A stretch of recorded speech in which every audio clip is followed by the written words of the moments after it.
it's a warm one tonight for Thirsty Thursday and Polish American night here at the USPBL as we get ready for the Birmingham Bloomfield Beavers and the Westside Woolly Mammoths. I'm Brady Beaton, joined by Tom Cavanaugh, getting you ready to kick off another weekend of USPBL baseball. Before we take a look at what's coming up, Tom, let's take a quick look back as the Beavers broke a losing streak and the Diamond Hoppers, well, they're still as hot as can be. Yeah, the Beavers, huge win. 7-game losing streak snapped. It was incredible. 5-1 W over the Mammoths. They got some big hits from Ray Hilbrick, one of their top hitters on the team. He has been awesome of late, trying to go for another big win today as the Beavers sit at 2-8. But Westside, man, talk about their hitters. I mean, they're throwing strikes, but on the offensive end, they've been awesome. We talk about Francis Florentino, Dre Williams-Nelson. We'll talk about the new catcher for the Mammoths later on. He's a big name that really we're excited to see in his third independent ball league in Cordell Dunn Jr. And as I mentioned, the Hoppers, just real quick to round out last weekend, beat the Utica Unicorns a couple of times, and they just keep their dominance going. It's been awesome for them, dude. I mean, seriously, these Hoppers have been really hot lately. They have three of the best pitchers in the league. You got Pierce Banks, you got John Kelly. They have been lights out. And then offensively, they have 4 different guys with 10 or more RBIs. So you have a team that's blowing everybody else out of the water when it comes to runs scored. They have almost 80 runs scored on the season. And in second place are the Mammoths with 48 runs scored in their first 10 games this season. Well, let's take a look at the matchup we have tonight. Again, the Westside Woolly Mammoths, the Birmingham Bloomfield Beavers. You mentioned the Beavers. They knocked off that losing streak last weekend. Their bats are starting to pick up a little bit. They might not be at a point where the Hoppers or the Mammoths are yet, but you see those averages and those numbers going up as the year is progressing. Yeah, you got some great guys. I mean, we talked about Hilbrick already. O'Neal Burgos, another guy with multiple home runs on the season. But also, their pitching has put them in position to be able to win. Greg Lokinen, he went 5 full innings, struck out 7 last week, and that's the reason the Mammoths only had 1 run was because of how good Greg was on the mound. We might see him later on today in this game in relief, but these Beavers are doing it on both sides right now to be able to get a win last week and snap that losing streak.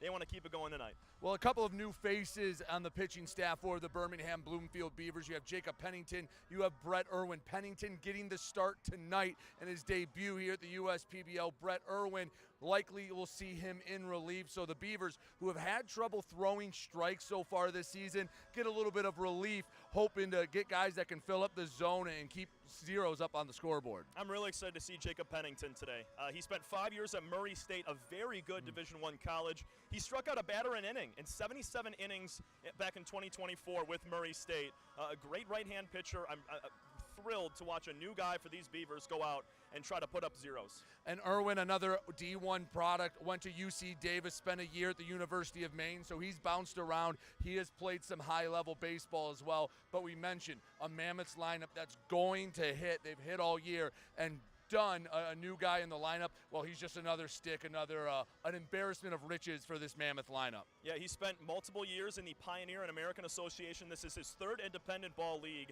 He spent time with the rookie ball for the Detroit Tigers back in 2020.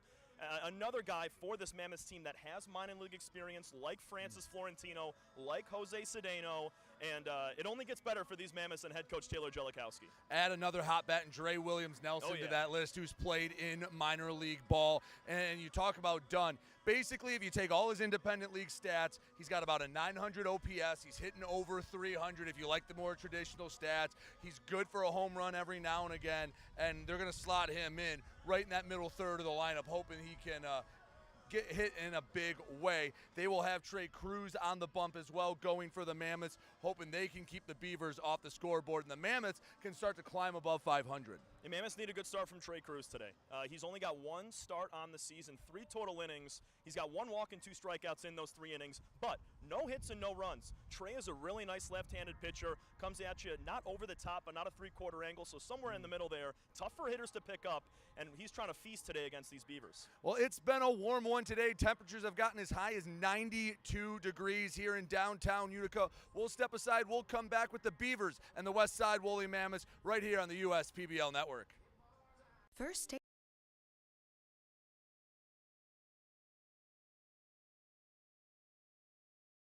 First State Bank is a locally owned and operated business. We're part of your community. At fsbcares.com, you'll find ways that we're making a difference by featuring locally owned and operated businesses, providing access to helpful financial resources, and engaging with community. FSBcares.com is part of our commitment to the neighborhood because strong neighbors mean stronger communities. Where good neighbors do great things. Member FDIC and Equal Housing Lender.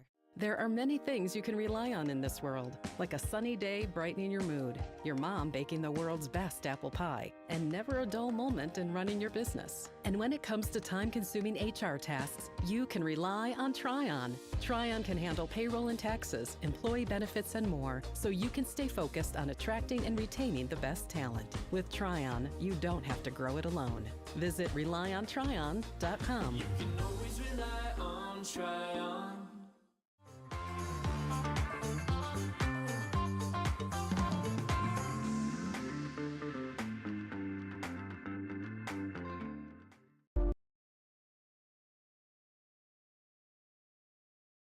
Back here at Jimmy John's Field, getting ready for the Westside Woolly Mammoths and the Birmingham Bloomfield Beavers on a Thursday and Polish American night here on the USPBL Network. Before we get started, let's take a look at those who make our broadcast possible.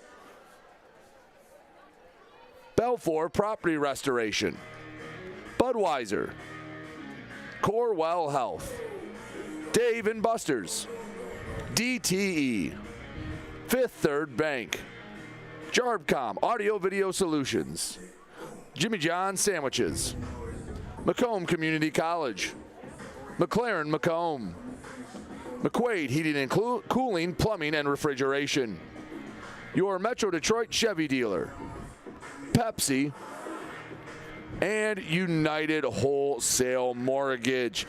We thank everyone who has made this broadcast possible. Brady Beaton alongside Tom Cavanaugh as we get ready to get this weekend started. And it's a tale of two teams. The Mammoths trying to get back to 500 and above, and the Beavers trying to dig themselves out of a hole that they put themselves in early in the season. Yeah, the Beavers were able to snap their 7-game losing streak last week in a win against the same Westside Woolly Mammoths. They're looking to keep things going. They lost earlier this week in a non-public game, and they got a good man going on the mound for them. Jacob Pennington, we talked about him in the pregame. First time we have seen him all year long facing the Mammoths lefty. Trey Cruz making his second start this year. And Cruz, not a lot to go off of with him. Nope, just 3 innings pitched so far in that 1-game start. But he's one of the few on the Mammoths with a 0.00 ERA. He hasn't allowed a hit or a run. He has walked 2 and struck out 1 in that 1 start. So a couple days off for Trey Cruz. He was dealing with something in his back shoulder on his arm. So he had a bullpen earlier this week. He's ready to go. Head coach Jellikowski has given him the rock. And we're going to see how these Mammoths can try to fight back to 500. Let's take a look at our UWM pitcher comparison, and there you see the numbers again. Not a lot to go off of. 3 innings between both of them. First start for Jacob Pennington. We talked about it earlier in the pregame. Pennington getting his first start here in the USPBL. The Murray State alum, and he was pretty consistent as a racer. He was awesome. His last season in 77 innings, he had 77 strikeouts, rocking a 5.5 ERA in that time.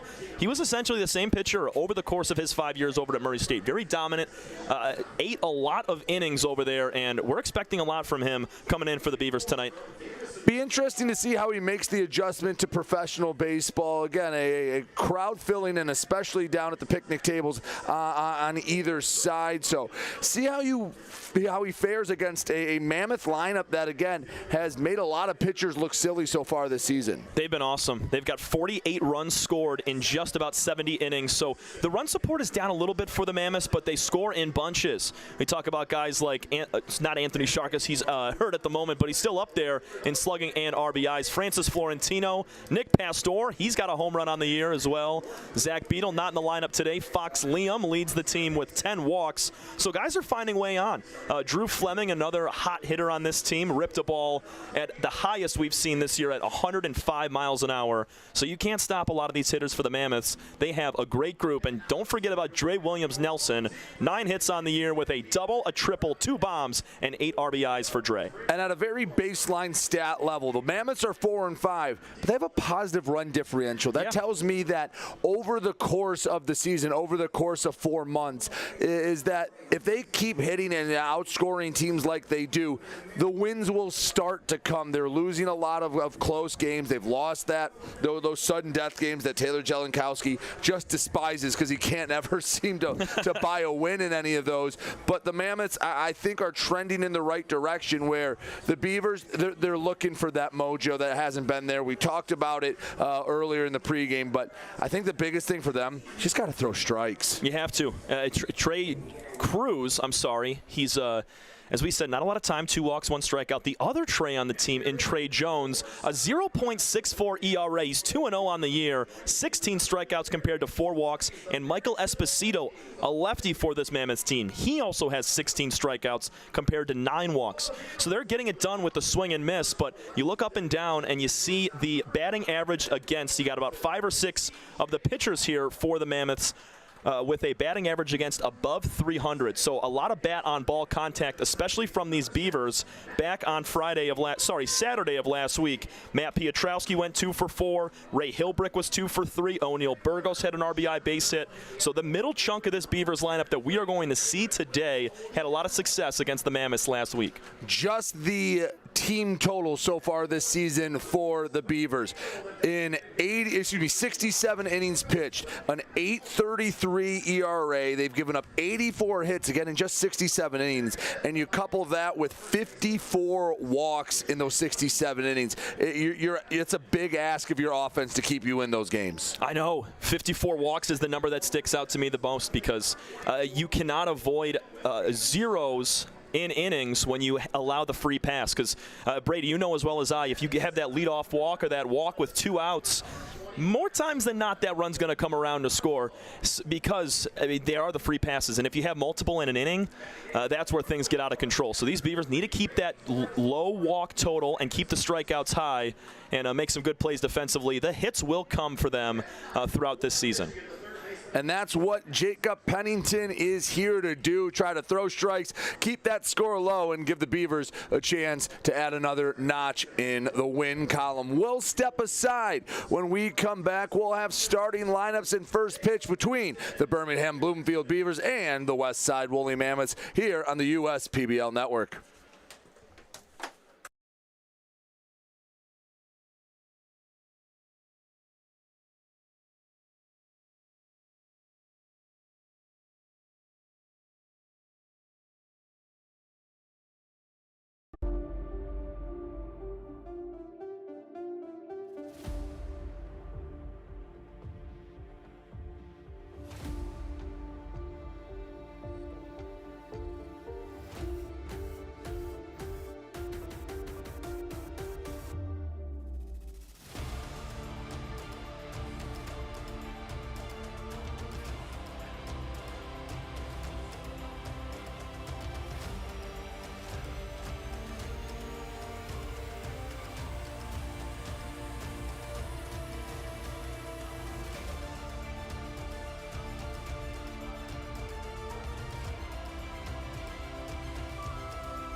Jimmy John's Field is the perfect venue for birthday parties, summer picnics, company outings, and provides the best entertainment in Metro Detroit, with great baseball all summer long.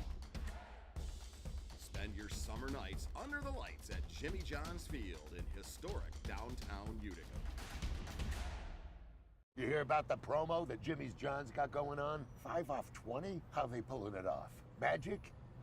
You got David's Copperfields in there? Show yourself, Copperfield! Jimmy John's. $5 off orders of 20 or more. There are many things you can rely on in this world, like a sunny day brightening your mood, your mom baking the world's best apple pie, and never a dull moment in running your business. And when it comes to time-consuming HR tasks, you can rely on Tryon. Tryon can handle payroll and taxes, employee benefits, and more, so you can stay focused on attracting and retaining the best talent. With Tryon, you don't have to grow it alone. Visit RelyOnTryon.com. You can always rely on Tryon.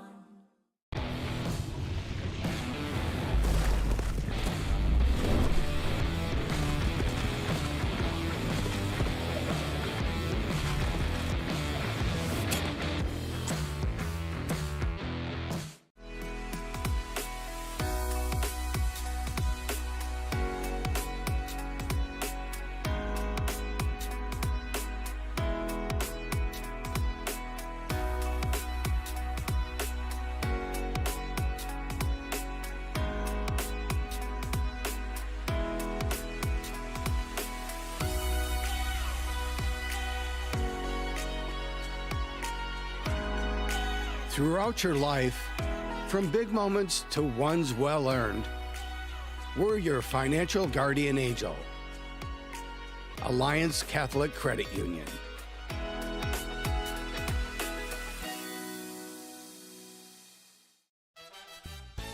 Make your move with a quick and easy mortgage from Genesis Credit Union. We have mortgages to fit your life. Genesis Credit Union. Visit us today. The Dave & Buster's method is designed to help you unlearn adulthood and discover the funner you hidden within you. The you that doesn't think about adult things and stuff. Ashley, I don't want to hear anything about your car registration when we're at Dave & Buster's. Okay. The you want to be. Let the Dave & Buster's method illuminate you. Begin the method today with 5 free games. You know you want to. First State Bank is a locally owned and operated business. We're part of your community. At fsbcares.com, you'll find ways that we're making a difference by featuring locally owned and operated businesses, providing access to helpful financial resources, and engaging with community. fsbcares.com is part of our commitment to the neighborhood, because strong neighbors mean stronger communities. Where good neighbors do great things. Member FDIC and Equal Housing Lender.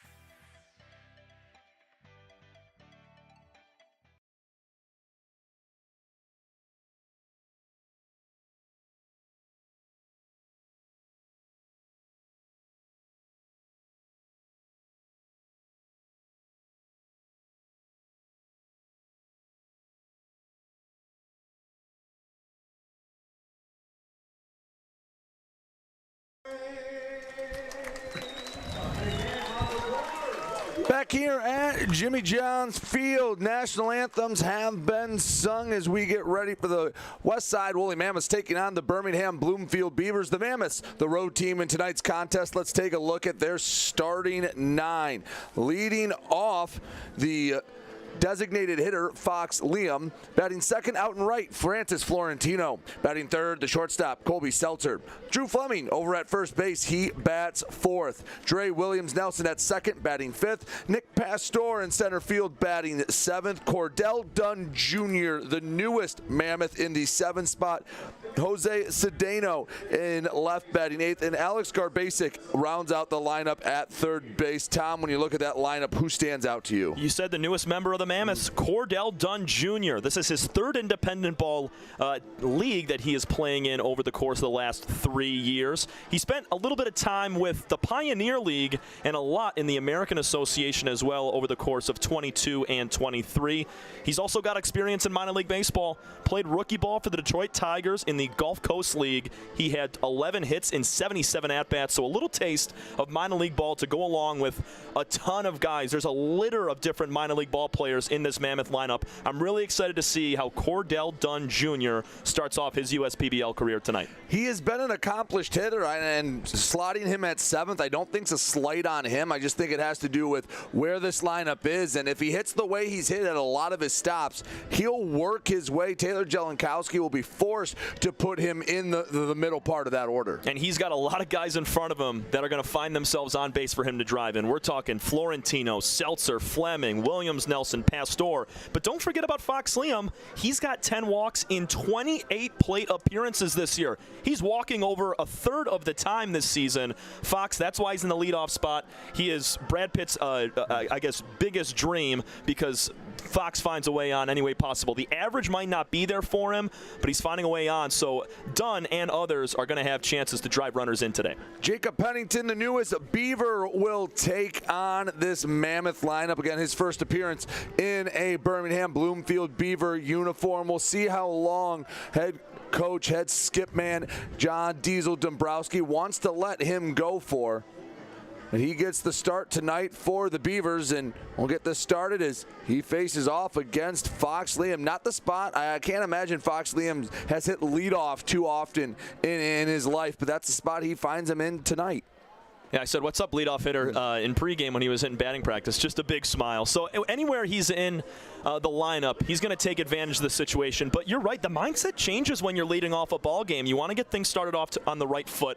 And if Fox gets started out to another one of those classic 2-0, 3-1 counts that he sees very often, it's going to be a good day for these Mammoths.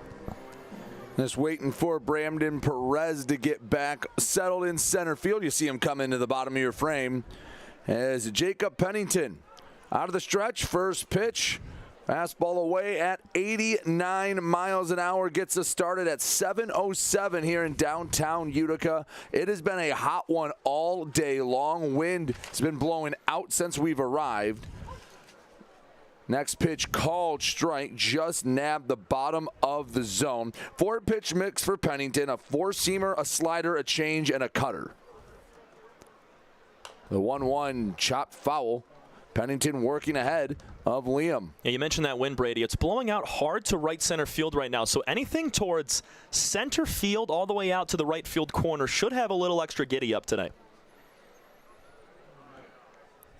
The 1-2, swinging a high chopper to the left side. Wilcoxon plays it on a head-high bounce, throws to first, and Liam is retired. 1 up, 1 down. Francis Florentino comes to the plate, but before he does, let's take a look at how the Birmingham Bloomfield Beavers are aligned defensively. Brought to you by 3-Dimensional Services. In the outfield, Malik Bolin, Brandon Perez, and Ray Hilbrick. On the infield, left to right, Max McLennan, Ben Wilcoxon, Matt Piotrowski, Christian Ortega at first, and Ray Torres behind the dish. First pitch to Florentino. Oh, big swing and a miss at the slider. Yeah, he went hunting on that first one. Love to see it from Francis. He went deep twice in a doubleheader a couple weeks ago.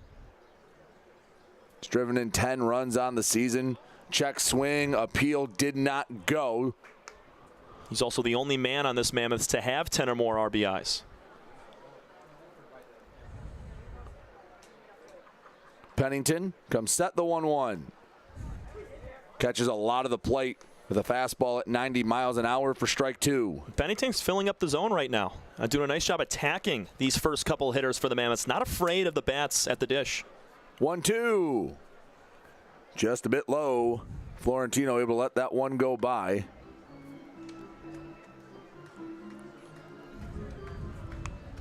Pennington, he works pretty quickly. Settles in, leg kick delivers, breaking ball nearly caught Florentino, had to spin out of the way. Counts full, 3 balls, 2 strikes, nobody on, 1 away to the number 2 hitter in the Mammoth lineup, Francis Florentino. Some good spin on that ball from Pennington. Did not miss the plate by much. He turned out of the way, was kind of fooled. 3-2, fouled straight back. Some oohs and ahs from the crowd. That's about as straight back of a foul ball as you'll see. Yeah, that would have been right back in your window.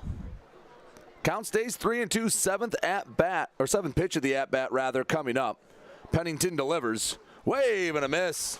That slider again with that big horizontal break, and that's 2 up, 2 down in the road half of the first. That's nasty right there. Expect with 2 strikes Pennington to throw that pitch more often. These hitters are going to recognize that and make adjustments. Florentino, he was geared up after that. Took a late break down and away. Brings up Colby Seltzer. He has not struggled at all at the plate this year. 375. He's been, well, there's a reason he's the 3-hole hitter for the Mammoths right now. Oh, yeah. I mean, he's doing it all. Sprays to all fields, has a home run to deep left center field, approaching his 10th hit of the year if he can get it right here. 1 ball, 1 strike.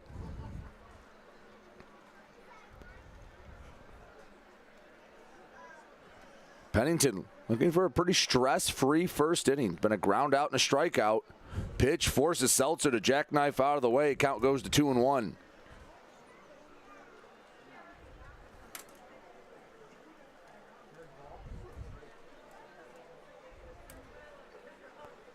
Next pitch, wave and a miss as the wind is kicking up even more here in downtown Utica. You can hear the rustling of the trees out behind right field. Yeah, that's how you know it's really blowing. Sometimes the flag will get going. You can see it billow, but once those trees start moving and shaking, that's how you know the wind's really picking up. Or when the center field camera starts to shake a bit out in center field. Next pitch, looking for that front door slider. Can't find the mark. Count goes to 3-2.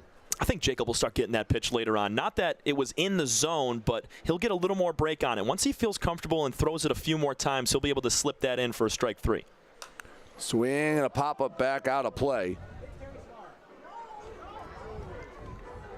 Seltzer's been even more successful against the righties that he's faced. And this league is majority righties. Early on in the year, hitting 500 against everyone throwing from the right side. The 3-2, wave and a miss. That slider gets a couple of punch-outs, and the Mammoths go down quietly. Jacob Pennington gets strikeout number 1 and 2 in his pro career, and we head to the bottom of inning number 1. Still scoreless between the Beavers and the Mammoths here on the USPBL Network. We're for people, the pioneers, the underdogs, the players, and the slow and steadies. We're for people, for who they are and who they could become. Yes, we're a bank, and some say our business is all about money, but that's an old idea. Because look past the money, and you'll see real human lives. We see it, because we're for people. Huntington, welcome. Time doesn't heal all wounds. Hard work, perseverance. And we do. We're fighting cancer with proton therapy. And music therapy. We're turning back the clock on Parkinson's and outsmarting blood clots in seconds. Instead of days. Because this is her time. His time, your time. And it's time to show we can. Corewell Health.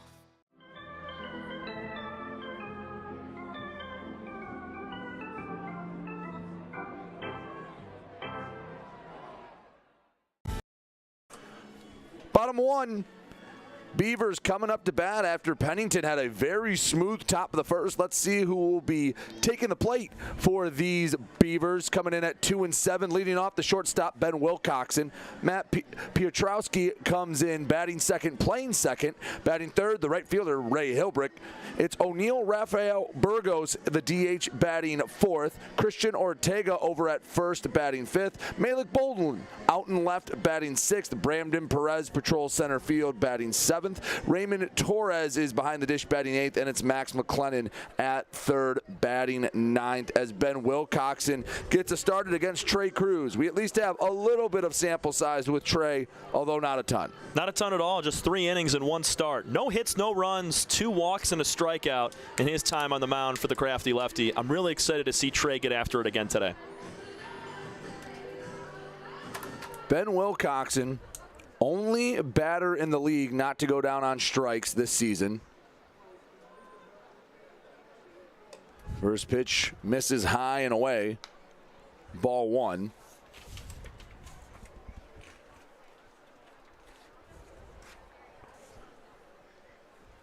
Cruz set the pitch. Misses. Not a bad spot, but count goes to 2-0 nonetheless. Cruz will come at you, 3 pitches. Mostly a fastball pitcher. He throws that over 70% of the time. We'll mix the changeup and slider in at about an even rate. 2-0, fouled back out of play down the first base line. For Trey Cruz today, just looking to see him eat some innings. If he's able to go 4, maybe 5, that's going to be awesome for these Mammoths and head coach Taylor Jellikowski. Just try to get his feet wet after 1 start. He only went 3 innings, as I mentioned earlier. 3-1 to Wilcoxon. So out of the leadoff spot is worked into a solid hitter's count. Lefty Cruz comes set, the kick in the deal. In on the hands. Didn't miss by much, but Wilcoxon crowds the plate, and it's ball 4. Those were 2 borderline pitches for ball 3 and ball 4 right there to Wilcoxon. That's what a leadoff hitter does. He takes the borderline pitches, and he knows the zone very well. Extremely disciplined hitter. Now he gets to try to swipe it back. And for a Beavers team that's been struggling and a new pitcher, getting him an early run support could be huge. Yeah, they did a nice job of that the other day against the Mammoths. It was back in the third inning, you had O'Neal Burgos strike first with an RBI base hit, and then they chipped in with 4 in the 6th. That was game 1 of a doubleheader. Pietrowski lets ball 1 go by. Top of the zone right now, not favoring the pitcher, Cruz. Top of the zone is probably the most ambiguous part of the zone for any umpire. Yep. Next misses low. Some umpires just maybe a notch above the belt buckle. Some will go all the way up, chest high to where the letters come across. That's where, again, you get the most, the biggest difference between them. 2-1, hit right back up the middle, and Pietrowski has a base knock. First 2 base runners aboard for the Beavers. Nice short swing for Pietrowski. He has been electric to start this season. Coming into that at-bat, he was 5 for his first 18 at .278 average. Make it 6 hits for him now. Love what we're seeing from Matt Pietrowski, attacking the first good pitch that he saw. Brings up Ray Hilbrick. Big chance early. Get the Beavers up, lefty-lefty matchup. First pitch swinging, and he fouls it back out of play. Over the grandstands, 0-1. Ray's hitting 400 against fastballs this year. If he gets one and he times it up nicely, he's going to rip it. It's been a great year so far for Hilbrick. 10 hits, 2 doubles, 2 ribbies. 0-1. Swinging a hard hit ball to center field. Pastor on it, brings it in. Tagging from second, Wilcoxon. The throw to third, not in time and a bit up the line. So it moves Wilcoxon up, not the way you plan on moving the runner up, but Hilbrick does a job all the same. There's runners on the corners with 1 away for O'Neal Burgos coming to the plate. Yeah, when you got a speedy runner like Ben Wilcoxon right there, he's going to go. And here's the defensive alignment brought to you by 3-Dimensional Services Group. Jose Cedeno, Nick Pastor, Francis Florentino in the outfield. Guard Basic, Seltzer, Williams, Nelson, and Fleming left to right on the infield. And the new Mammoth Cordell Dunn Jr. at the plate. Swing and a foul from Burgos. 0-1. A little welcome to the league for Dunn Jr. right there. He just took a foul ball off the forearm. Yeah, that never feels good. Dunn, one of the rare utility catchers. I mean, he says his most natural position's third. He's played first. He's played the outfield. 0-1. Swinging a chopper back up the middle. Seltzer charges. Only play he has to first. So Burgos didn't get a lot on it, but probably a good thing he didn't hit that any harder. Brings in a run, and the Beavers up 1-0. That's a team lead. 8 RBIs now for O'Neal Burgos, and it's not close. The next closest is Bramden Perez and Pietrowski with 3 apiece. So Burgos, he's the man with runners in scoring position to drive him in, and he's done a nice job of it so far this year to give the Beavs a 1-0 lead early on. That's manufacturing a run, a walk, then a single to move him up to second. A fly ball to center field moves him up to third, and then a high chopper brings him in. Nothing fancy about it, but take it station to station, and the Beavers have a 1-0 lead. And good job by Ben Wilcoxon to tag up onto third base. That ball was not hit that deep, and a good throw from Pastor would have had him. Check swing, ground ball up the middle. Seltzer throw to first. Ortega retired, but not before the Beavers push across the first run of the game. Burgos picks up an RBI. Beavers pick up the lead. We head to the second inning, 1-0. Beavers on top. You're watching the USPBL Network. Slide into a new home. Work with a local mortgage pro who works for you. Get a cheaper, faster, easier home loan. Find a mortgage broker near you today at findamortgagebroker.com. With a transforming world, we can see how drastically the world is heading towards automation. And so, we need 24/7 surveillance and security systems for our homes and businesses to avoid any theft or breach of privacy. JARPCOM brings the installation of security cameras to the tip of your fingers with our state-of-the-art mobile app. JARPCOM also provides surveillance monitoring of your entire property with flexible options that offer a dependable solution to be scaled to fit any domestic or commercial need. Contact JARPCOM today for a free estimate at 800-369-0374 or look us up on the web at jarpcom.com.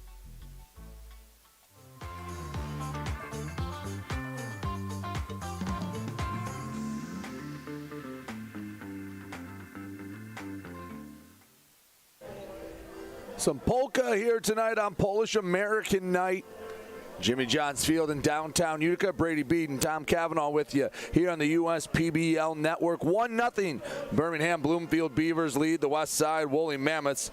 It was a 1-2-3 inning for Jacob Pennington and the Beavers in the top of the first. That brings up Drew Fleming, Dre Williams, Nelson, and Nick Pastor, the middle third of the Mammoths lineup here in the second. Pennington sat down two of the top hitters in Florentino and Seltzer with that sneaky slider down and away to a righty. Fleming, as the four hitter here, likely to see a lot of off speed and that same slider down and away. Really impressed with Jacob in that first frame on the bump for the Beavs. Drew Fleming, an imposing presence in that right-handed batter's box, and he rips the first pitch he sees into left field. Thought about the turn at second. He holds up, but a leadoff single ambushes Pennington. And a leadoff man aboard for the Mammoths here in the inning number 2. Fleming continuing to impress, rocketing a ball, 103 off the bat to left center field. That could have snuck in the gap. Bramden Perez did a nice job of cutting that off, and he kind of stumbled out there in center for a moment, and that's why Fleming took a hard turnaround first. No matter where you hit the ball, if you have a single, it's always smart to take an aggressive turn at first, no matter what happens if a guy's able to bobble the ball in center. Push bunt goes foul down the first base line. Dre Williams Nelson up to bat. He's been swinging it well. I didn't even get a chance to talk about how imposing of a presence Drew Fleming is. The 6'6", 235, basically the tight end from Davison, Michigan, just outside of Flint. The 0-1 to Williams. Nelson gets away, and that will move Fleming up. It's a rare miss there for Ray Torres. Usually keeps the ball in front of him. He's the best catcher in this league, far and away. He's thrown out 4 runners, allowed 10 stolen bases, but nobody has come close to throwing out 4 runners so far yet this season. RBI opportunity for Dre Williams Nelson, hitting 300 so far on the year. He is he started to come on at the end of last year, and he's picked up where he's left off. He is seeing the ball really, really well early in this one. Swinging a foul straight back, 1-2. Let's see how Pennington works through a little bit of trouble. Team gave him the lead in the bottom of the first, coming back, and, well, before he could even get settled in the second, there's a runner in scoring position. Yeah, quick base knock from Fleming on the second pitch, and quickly takes second. 1-2.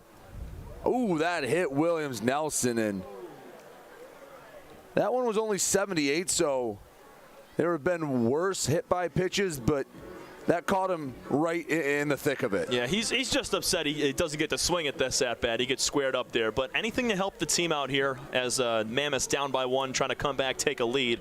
And a good chance here with Pastor, who was the leadoff man last week, went deep out to right field back on Thursday. 2 on, nobody out, 1-0 Beavers here in the top of the second. Nick Pastor comes to the plate.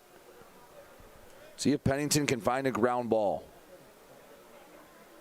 Bunt attempt, push down the third base line. McLennan charges, can't field it cleanly, and the bases are loaded.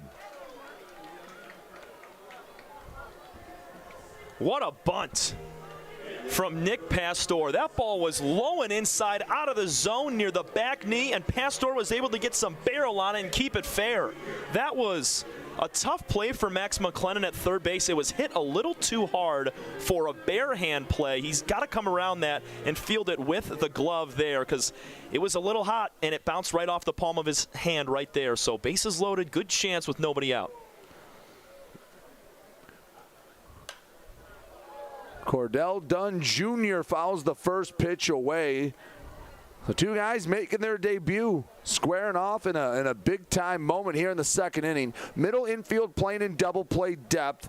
McLennan over at third playing a step in. Wave and a miss. Pulled the string on him there. That one looked like the changeup. And Cordell pulled the shoulder all the way into the third base side dugout. We mentioned pregame, Dunn Jr. is going to have a chance to drive runners in. He's got them loaded right now.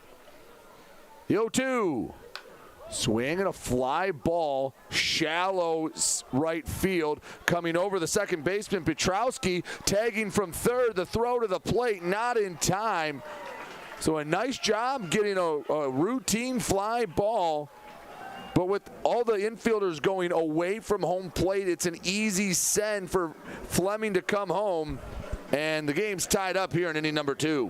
Good baseball all the way around. Great play by Pietrowski sliding over to make the snag, and Drew Fleming heads up knowing that the back of Pietrowski is turned to home plate. He had an extra second to try to score, and he does, and both runners are able to move up now into scoring position. Well done from the Mammoths.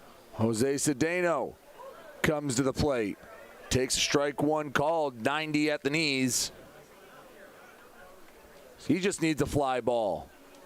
The Mammoths to take the lead, the 0-1. Dots the outer part of the plate quickly, 0-2. Pennington started the same way against Cordell Dunn Jr., 0-2 count. And he's attacking hitters with runners in scoring position, which you love to see from the first starter here. Middle infield still playing back. They'll trade an out for a run. Pitch slides away from Torres, not far enough for Williams Nelson to risk it. Count goes to 1-2.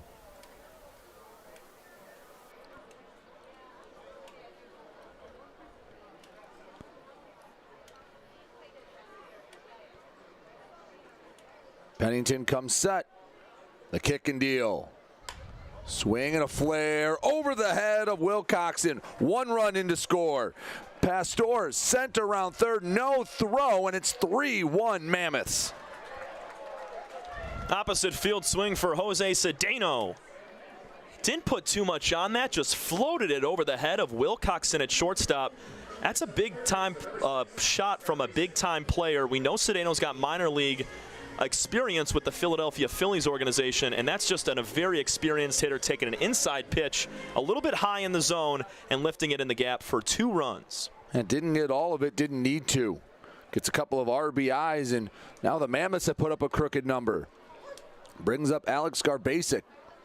And a little bit of a different experience in the second inning of work compared to the first here for Pennington. Yeah, you have to wonder how much talk was in that Mammoth dugout. Going down to second, Cedeno, the throw hops, gets away from Wilcoxon, and it stays on the infield enough to where Cedeno will stay at second. Cedeno just grabbed RBIs 3 and 4 on the year, and that was stolen base number 3 for Jose.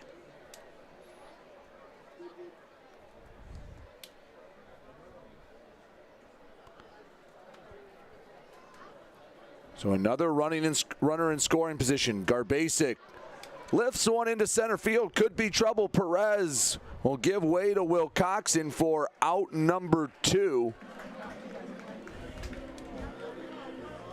Lineup turns over, and that brings up Fox Liam. You have to wonder how much conversation there was in the Mammoth dugout from Liam and Seltzer after that first inning about what they were seeing from Pennington, because Fleming ambushed the first pitch, and that was the first unproductive at-bat by a Mammoth this inning, 6 batters in. That was the thing. They were talking, the big talking point was, do not wait for the slider. Jump on that first pitch fastball. If he's going to throw you that nasty stuff down and away, he's going to get you. And these guys attacking Jacob Pennington early on, and they're having success in the second inning. 0-1. Wave and a miss. Swung through the fastball. Count goes to 0-2.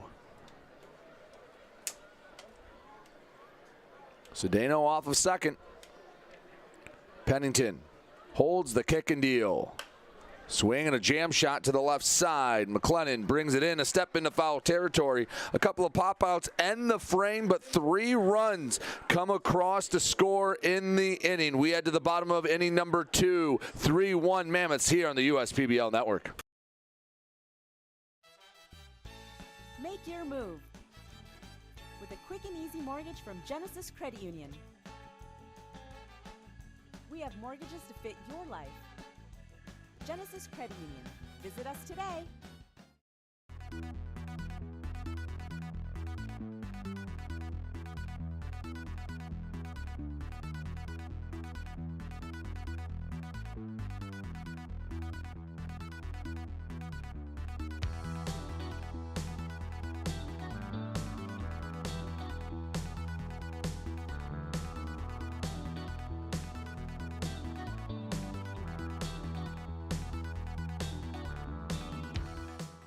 We're the financial champion of Michiganders. Whether you're a goal-getter or dream chaser, an empty nester, or up-and-comer, anyone in Michigan can bank with us. Michigan Schools and Government Credit Union.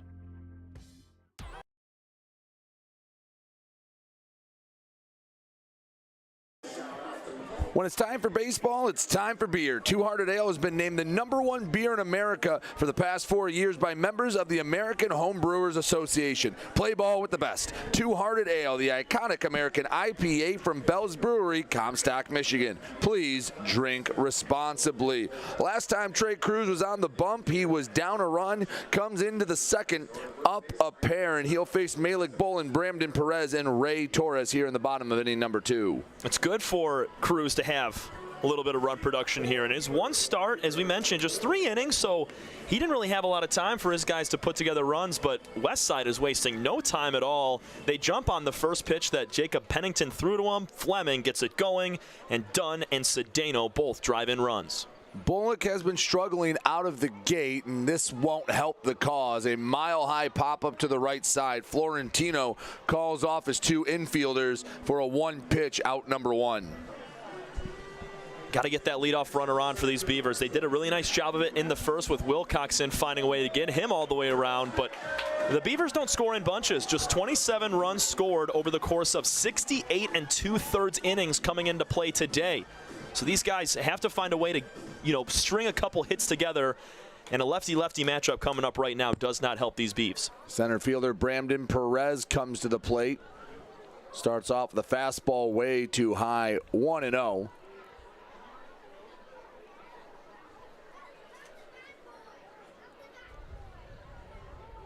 Bunt, and looked like a late decision to pull back from Perez. Too late, as it caught the barrel almost as he was trying to bring that bat back. And one thing I'm noticing here out of the hand of Trey Cruz, if you're the hitters for the Beavers, you can pick up the pitch in the back arm swing of Trey Cruz when he's going through his windup. And he does bring that arm back behind himself. That's got to be kind of uncomfortable reaching back that far. But if you've got that good vision, you might be able to pick up the grip. Yeah. And you'll see a foul ball straight back, 1-2. That might be something they're talking about in the dugout, but just from our angle right here, seeing that arm come all the way back. Some guys, they take the arm angle right straight back in line with their body. Some guys will pull back behind them. And here you'll see how far back it goes. That's what Tom's referring to. Freezes Perez. That was a pitch middle. And well, Perez just couldn't pull the trigger, 2 away. First strikeout for Trey Cruz. He's starting to get in a groove. That's 5 straight retired now for the kid. Brings up Ray Torres. He's looking to make this inning longer than a minute. First pitch, swing and a miss. Healthy hack at a pitch up near the letters. 0-1 is the sun shining down here at Jimmy John's Field. There was a threat of rain earlier in the day. It has missed us, thankfully. And it's just it's a very warm but beautiful evening for baseball. Yeah, I was seeing nightmares last night just based on what happened last Saturday when we had a rain out in the middle of game 2. Swing and a miss. Looked like Torres was sitting fastball on that one. Yeah, way out ahead of that pitch. Cruz has had Torres in knots all that bat. Let's see if he can finish him off. Tries to paint the corner, bit away, but even still Torres thought about offering. 2 balls, 2 strikes, nobody on, 2 away. 3-1 Mammoths, bottom of inning number 2. 2-2. Check swing, went around, called strike. 6-1, half dozen in the other, and we head to the top of the third. 3-1 Mammoths here on the USPBL Network.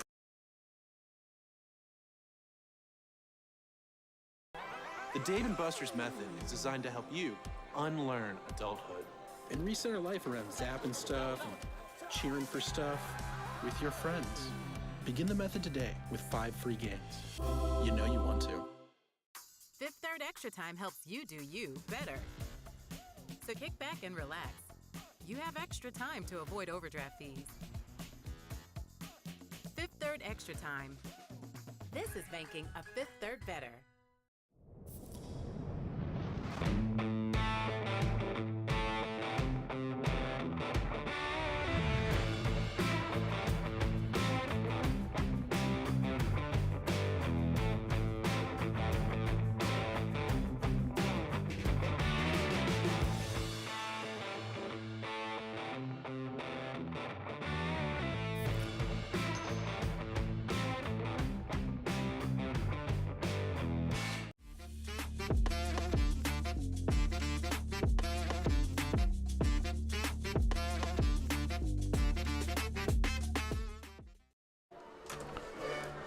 Top of the third. See the sun shining.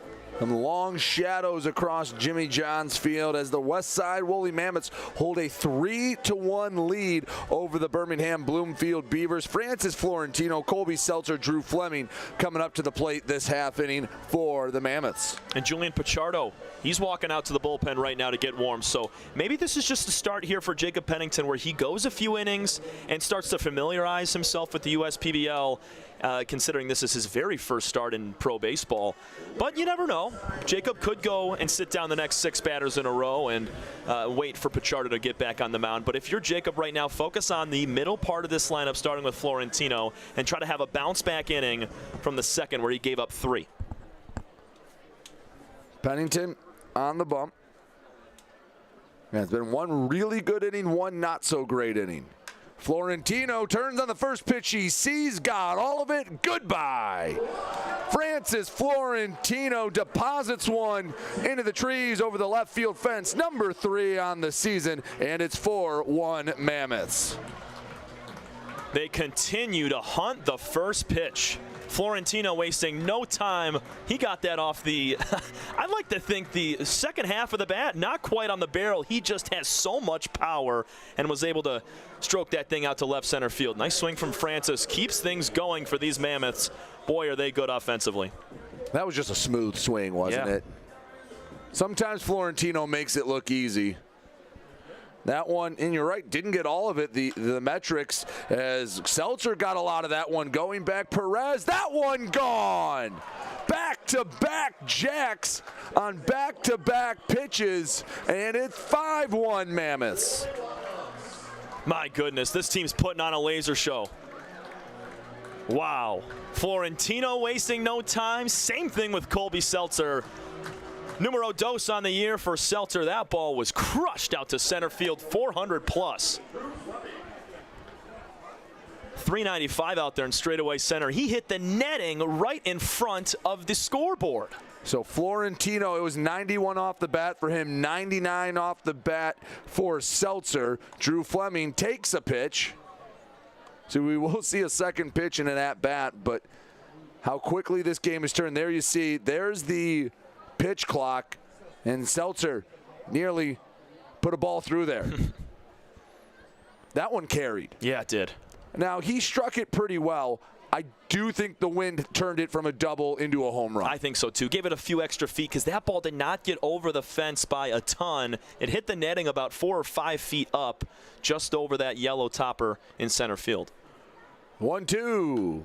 Swing and a foul back to the netting is, well, Pennington, after a very smooth first inning, has had a rude welcome to the USPBL, courtesy of the Mammoths. Yeah, got to give credit to these guys making an adjustment second time through the lineup, or second time up to bat, because hitters 4 through 9, they hadn't faced Pennington yet, and they were able to adjust based off of what happened to the original 3 hitters. 2 balls, 2 strikes to Drew Fleming. You don't want to make another mistake. The Mammoths could go back to back to back. The 2-2. Swing and a miss. Fleming couldn't find a piece of it. And a bounce back from Pennington to get strikeout number 3 on the day. Nobody on and 1 away for Dre Williams-Nelson. Good rebound for Pennington. 3rd K of the day for him. Kept that ball a little bit below the knees, and Fleming just trying to do a little bit too much with that last pitch. Williams-Nelson was hit with a slider last time up. And it's a slider that gets us started here at the knees for strike 1.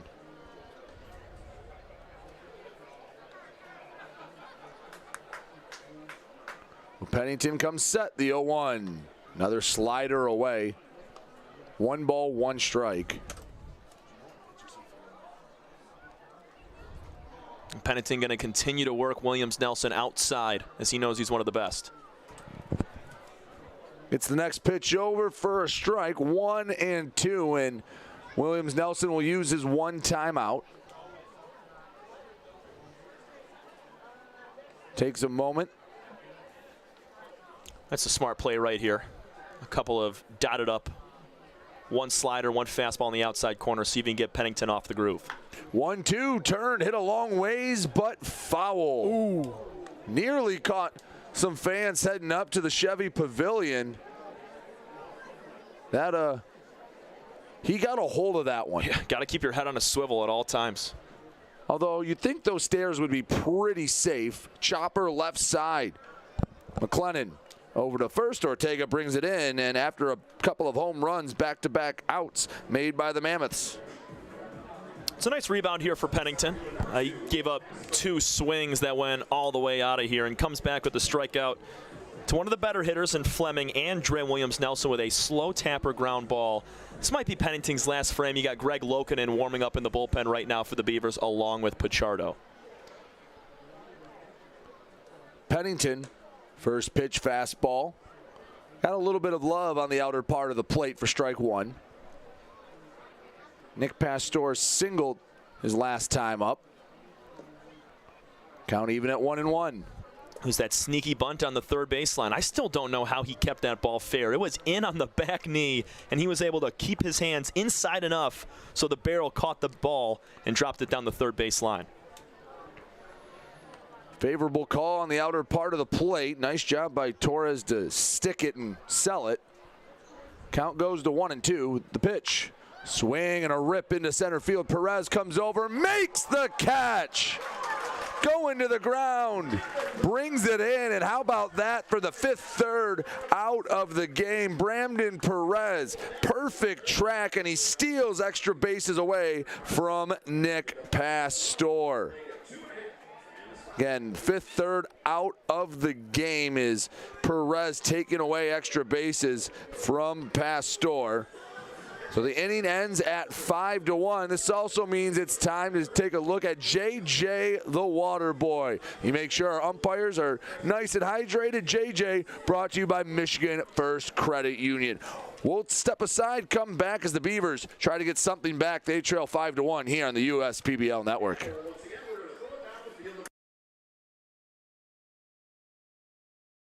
I'm Anthony Tomey, CEO of Tomey Group, and we're one of the largest Jimmy John franchisees in the country. With 50 Jimmy Johns and over 700 employees, it's a challenge to manage operations. What could possibly go wrong with owning 50 Jimmy Johns? People don't show up, equipment fail, run out of bread, no tomatoes, we need onions. Many different things can happen. Tryon allows us to really focus on the food and the operations of the restaurant. And that's why we rely on Tryon. You can always rely on Tryon.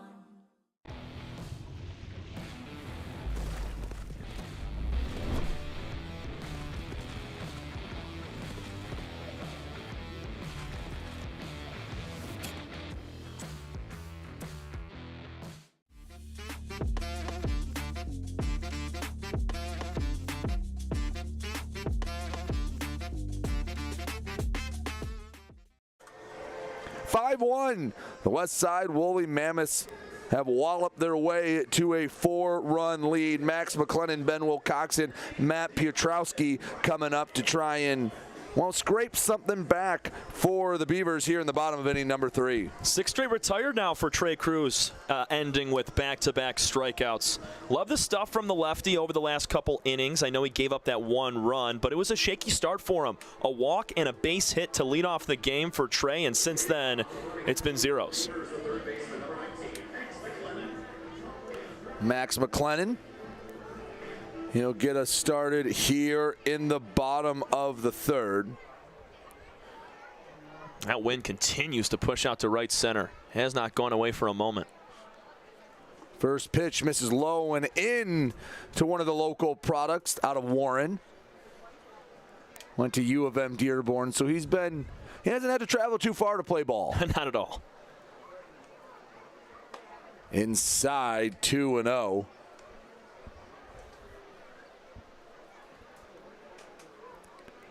The wind has picked up even just since Tom pointed it out. Anything to right center field is going to carry. Hard hit ball right at Garbasic. And, well, Max McLennan did everything right. 95 off the barrel, and it's out number 1. That's how baseball goes. Sometimes you hit the ball on the screws every time and you can't find a hole, and sometimes you might not hit it all that great and it falls in, and that's just how you got to roll with the punches if you're playing the game of baseball. Nice swing right there from McLennan in the 9 spot. There you see the pennants out in left field. They were just waving, pointing out to right center. Ben Wilcoxon to the plate. Drew a walk, later came around to score his first time up. 7 straight Beavers retired since they scored that game opening run. The 0-1 swing, a line drive, base hit into right field. Didn't try to do too much with it, took it the other way, and Wilcoxon reaches base for the 2nd time today. And nobody finds their way on better than Ben Wilcoxon. A team-high 500 on-base percentage, a little inside-out swing right there, and you love your leadoff hitter to spray it to all fields, and he does right there. Matt Piotrowski to the plate. Singled his first time up. Watches a breaking ball. End up middle for strike 1.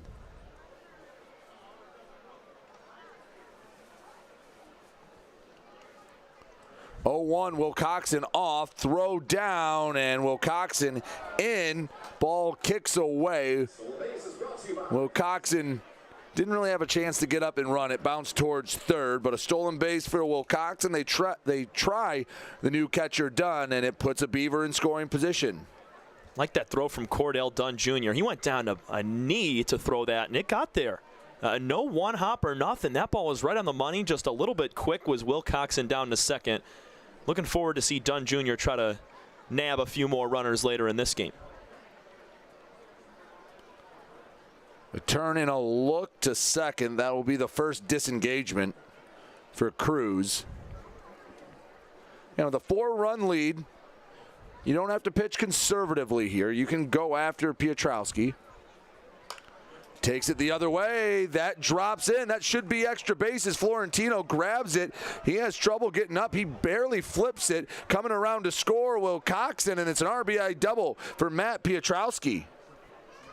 Another opposite field swing right down the line. Nice job from Florentino to track that down on just one bounce. That could have been a triple for Piotrowski. He already has one on the season, and Florentino's able to dive down, catch it on the one hop, and hurl it in to Dre Williams-Nelson in the shallow right field. But another good swing from a Beaver, and now they're stringing together hits trying to chip back in this game. 3 good swings this inning. Remember, McLennan lined out to start the frame. And then 2 opposite field swings. That last one from Piotrowski, that was an off-speed that he let the bat do the work. Gets an RBI for the credit. Ray Hilbrick takes the baton. The 1-0. Check swing. Appeal, no, did not go.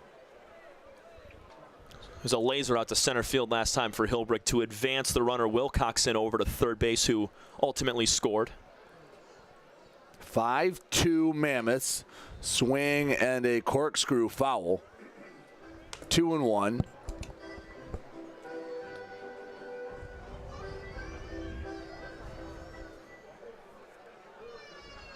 Cruz comes set. There's some action in the Mammoth bullpen. Got a righty warming up. A ground ball hit to Williams-Nelson. Routine play to first. Piotrowski moves up to third, and there's 2 away with a runner on third for O'Neal Burgos. This is the man you want at the dish with a runner at third base and 2 gone for a clutch swing.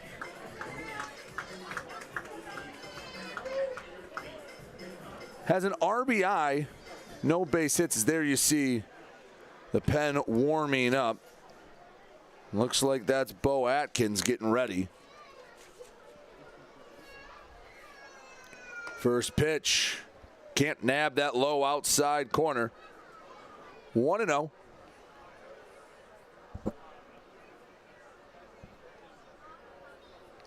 Cruz settles in the 1-0. Called strike. I guess the right-handed side of the box has been a generous zone for both lefties and righties today. Pitch generous for the pitcher so far tonight. Yeah, and with Trey Cruz coming out of the left side there, that pitch is kind of coming across the plate there from the outside back in towards the inside back corner near the back foot of Burgos, so a good call. About a 45-foot fastball. Dunn keeps it out in front. And with the mask, too. Keeping that body slanted down towards the dirt so the ball ricochets back into the dirt. It doesn't bounce away down a baseline. That's a very experienced catcher. I was looking forward to see Cordell Dunn Jr. behind the dish. And he's done a nice job. Tell you what, he did it. I mean, that ball probably bounced near the strike zone. 2-2. Swing and sends it right back from where it came. Williams-Nelson got there somehow. The throw to first. No, he was pulled off the bag. Heck of an effort from Dre Williams-Nelson. I didn't think he had a shot to even make that a close play. They said Fleming came off of first. Piotrowski in to score, and it's an RBI single for Burgos. Unbelievable play from Dre Williams-Nelson up the middle. Just gets a glove on it. For a second, I thought he might go for the Jeter jump throw, and then he planted the back foot, and all of his momentum was taking him back into left field, and there wasn't a ton on that throw, and that's why he threw it a little bit wide. But Drew Fleming being 6'4" over at first base, I'm surprised they did not award him the out there on the stretch. It, from our angle, looked like he might have kept the foot on, but we're between the bag and the foot. Beavers maybe catch a break as it gets to Christian Ortega. Grounded out to short his first time up. 1-0. Misses high and away. 2-0. I mean, once again, O'Neal Burgos finding a way with 2 outs to drive in another run. He's on fire. He has 2 of the 3 RBIs for the Beavers here in the first third of the game. 2-0 called strike. Ortega can run into one. Only 1 home run this year. But he's a guy that if he starts barreling some up, they'll get out of here in a hurry. 3-1, and not the count you want to get to as this inning has labored on. They got to attack with a strike right here. See if Ortega will roll over for a ground ball to Seltzer. 3-1. Rolls over to the left side. Guard basic. He'll take it the short way to Williams-Nelson. And a couple Beavers come around to score on RBIs from Matt Piotrowski and O'Neal Burgos. We've played 3, and it's 5-3 Mammoths here on the USPBL Network.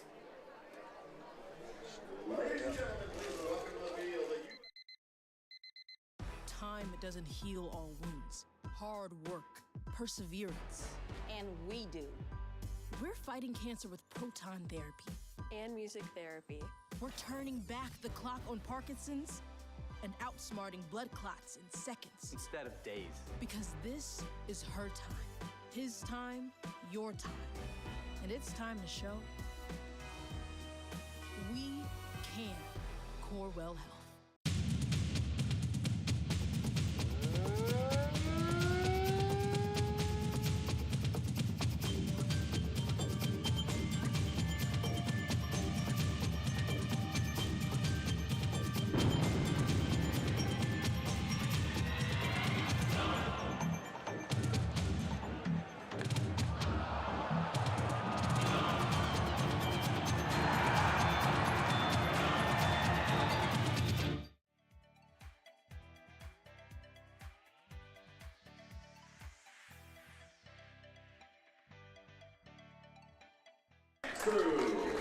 Back here at Jimmy John's Field, it's been a warm one all night long. Wind's been blown out. There you get a look at the weather. It's cooled off a bit. Still 81 degrees, but that wind going out to right field at about 12 miles an hour. It's been carrying the ball so far. It has. I mean, you talk about the back-to-back home runs. I don't think Florentino needed any help, but Seltzer's got over that wall in center field. The wind bursting out there to center, right center, and it continues to billow.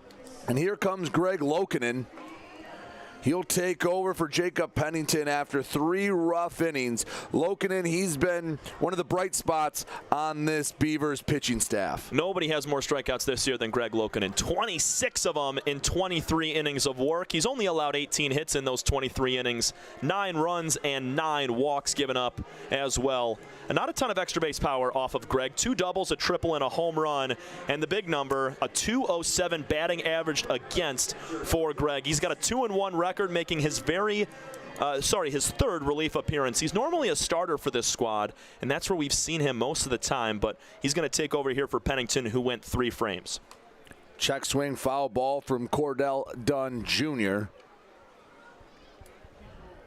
But I like Lokinen coming in this spot. You answered the 2 runs in the third. You don't want another big inning for the Mammoths. Send one of your better guys out there to settle this game down. Final line for Pennington, 3 innings. Swing and a fly ball left field. Bolin, he gets underneath of it, just a bit too far underneath for Cordell Dunn, as he can't find that first hit, and it's 1 up, 1 down. One more time, final line for Jacob Pennington. 3 innings pitched. He gave up 5 hits, 5 runs. All of them were earned, 1 walk, and 4 strikeouts. Or 3 strikeouts, I'm sorry. Jose Cedeno comes to the plate. Drove in 2 with a single, stole a base, so he's stuffed the stat sheet already. Waves at a pitch away from Lokinen.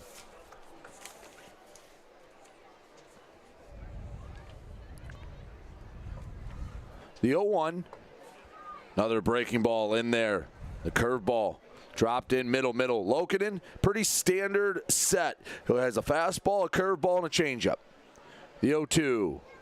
Third straight curveball away to the lefty Cedeno.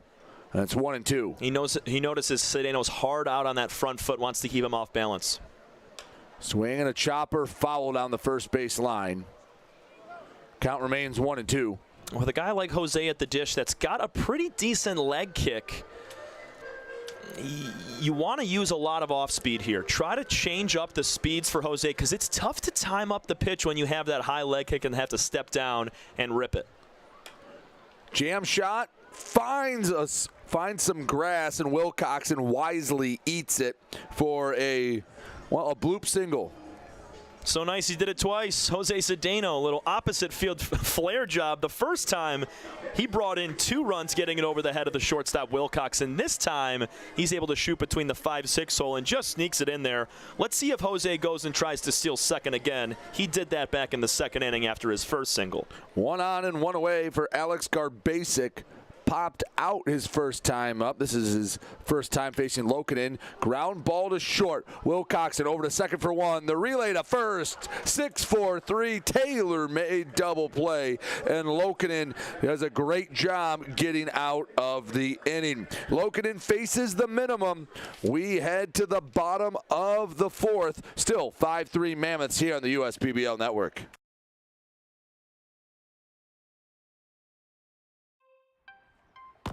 Hello everyone, I hope you're having a great time at Jimmy John's Field experiencing another exciting baseball game. This ballpark is one of many quality of life recreational assets Macomb County has to offer. And as you leave here today, let me invite you to explore Macomb County's diverse range of outdoor assets by visiting MakeMacombYourHome.com.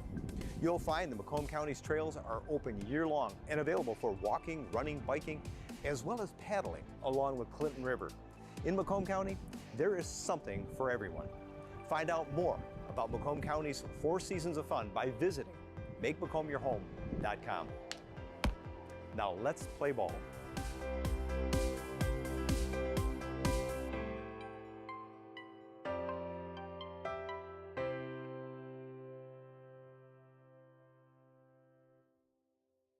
You hear about the promo that Jimmy's John's got going on? 5 off 20? How they pulling it off? Magic? You got David's Copperfields in there? Show yourself, Copperfields! Jimmy John's. $5 off orders of 20 or more.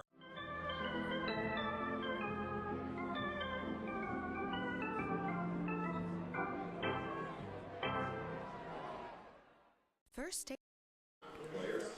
Back here in the USPBL Network, 5-3 Mammoths lead the Birmingham Bloomfield Beavers. It's Bolin, Perez, and Torres due up for the Beavs, but they will face a new arm in Bo Atkins. And, well, when you look at what he's done to this point early in the season, it's almost exclusively impressive. Extremely. 14 strikeouts compared to just 2 walks for Bo over the course of 8 2/3 innings. He's rocking a 3.12 ERA, making his now 3rd relief appearance. He started 2 games as well, but 10 hits in those 8 2/3 innings, just 4 runs, but the big number that stands out is those 14 strikeouts to 2 walks. You look at it, he's best in strikeout to walk ratio, as we just mentioned. He's also first in chase rate, so you might see a lot of long swings from these Beavers over the next couple of innings.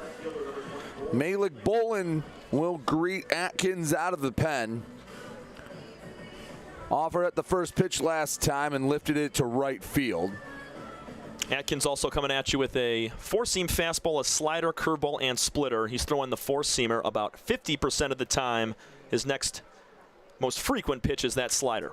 And there you see the slider to start off. Bolin just can't find that outer part of the plate. I like the placement there, just couldn't get the call. 1-0. Another slider. That was an easier take for Bolin than the previous pitch, and the count's 2-0. Atkins at about 6'2", 190, 25-year-old out of Riverton, Illinois. Fastball, that was the pitch Bolin was looking for, just a hair late. 92 on the outer third of the plate, 2-1. That's bringing it right there, and dotting up on the lower outer corner. I'm surprised Bolin got a piece of that. Atkins, deep breath into the motion, 2-1. Swing and another fly ball. That one well out of play. That one hits off an awning and bounces into the concourse area for an unsuspecting souvenir. 2 balls, 2 strikes. The offering, wave and a miss. Pitch out of the zone, so the aforementioned chase that Bo Atkins is able to induce gets him out number 1. 15 strikeouts now for Bo over the course of 9 total innings of work. My goodness, that's good. And that was the slider that Bolin took on 0-0 and 1-0, but then after a fastball and gets a couple of foul balls, gets the swing and miss on the same pitch. Starts off Brandon Perez with a 94-mile-per-hour fastball on the low outside corner. That's tough. He's bringing it. 0-1, exact same spot. 94 again. And for those big baseball nerds out there, the spin rate's approaching 2,500, above what the MLB average is. The 0-2 swing and a miss. Good morning, good afternoon, good night, Mr. Perez, as it's 2 up, 2 down here in the bottom of the fourth. I mean, he's making quick work. We talked about seeing some long swings at the beginning of this inning from these Beavers hitters, and Bo Atkins is putting it on display right now. Ray Torres hoping just to put a ball in play. Watches the slider miss away. 1-0.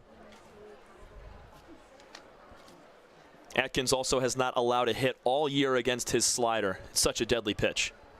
There's a lot of time it won't even be in the zone.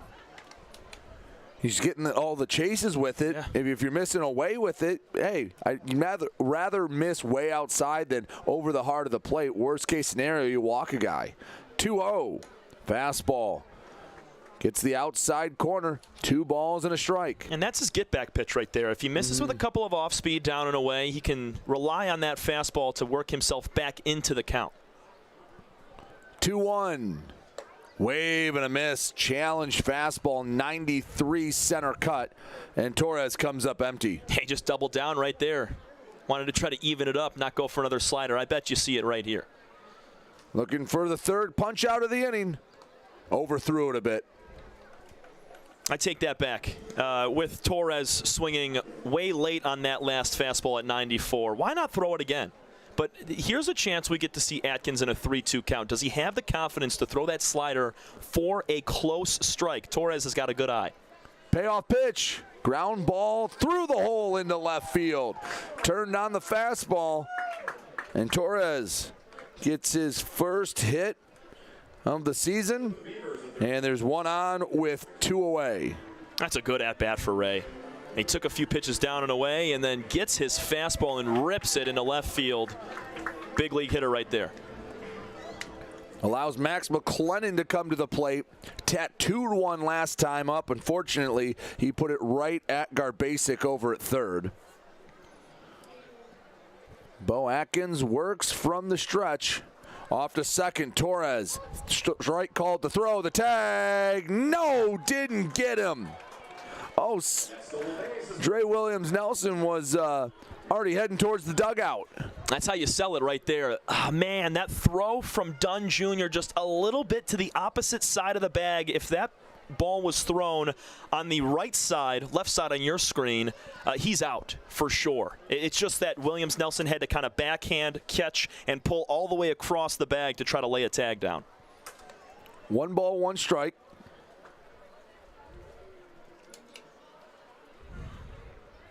Runner in scoring position for the Beavers. Try to make this a 1-run game. The base knock. 1-1. Misses. 2-1. So it looked to be a very run-of-the-mill, a very nonchalant inning for Bo Atkins. Has turned into a bit of a pressure inning. There's that slider. Filthy. Yeah, he had McClennan way, way out in front of that pitch right there. But another chance for the Beavers to try to clutch up with 2 outs. O'Neal Burgos did it last inning to draw the score to 5-3. Let's see if they can get back within a run here from McClennan. Wave and a miss. Gets a couple of chase swings from Max McClennan, and the 2-out single does not come to pass. Atkins strikes out the side. We head to the 5th. 5-3 Mammoths here on the USPBL Network. First State Bank is a locally owned and operated business. We're part of your community. At fsbcares.com, you'll find ways that we're making a difference by featuring locally owned and operated businesses, providing access to helpful financial resources, and engaging with community. fsbcares.com is part of our commitment to the neighborhood, Because strong neighbors mean stronger communities. Where good neighbors do great things. Member FDIC and Equal Housing Lender. The Dave & Buster's method is designed to help you unlearn adulthood and discover the funner you hidden within you. The you that doesn't think about adult things and stuff. Ashley, I don't want to hear anything about your car registration when we're at Dave & Buster's. Okay. The you want to be. Let the Dave & Buster's method illuminate you. Begin the method today with 5 free games. You know you want to. Last week for mine, 5-3. Westside Woolly Mammoths on top, and, well, only 1 inning allowed for Greg Lokinen, as Julian Pichardo will take over for him here in the 5th. It was a pretty decent inning for Lokinen. Gave up that 1 hit, but quickly corrected with that inning-ending double play to Alex Garbasic. So a good frame from Lokinen, and now we turn our attention to Julian Pichardo. 14 1/3 innings pitched so far this year, a 5.65 ERA. He's doubling up his walk-to-strikeout ratio, 10 strikeouts, 5 walks, but he has given up 21 hits in those 14 1/3 innings. Hitters are batting .344 against Julian so far this season. So right now, Mammoths looking to take advantage and add to their 2-run lead. Fox, Liam, Francis Florentino, and Colby Seltzer coming to the plate. First pitch to Liam misses away, ball 1.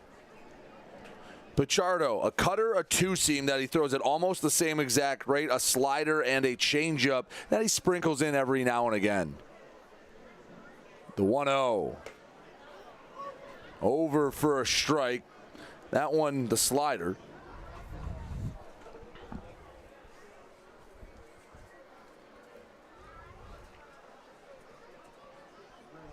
Pichardo. Set.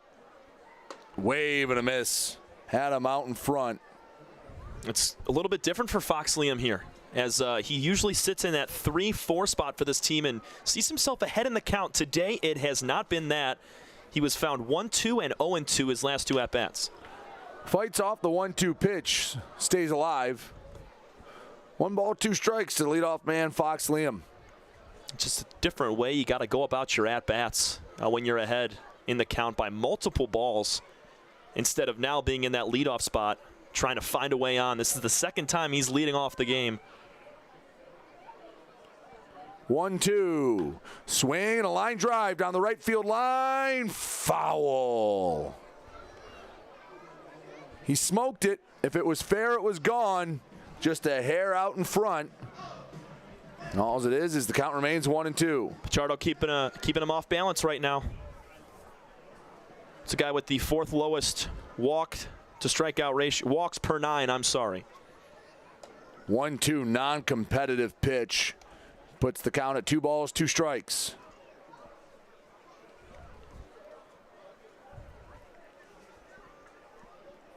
Pichardo quickly gets the sign. Set. 2-2. Swing, a hard hit ball to right field. Going back Hilbrick, and that one's gone.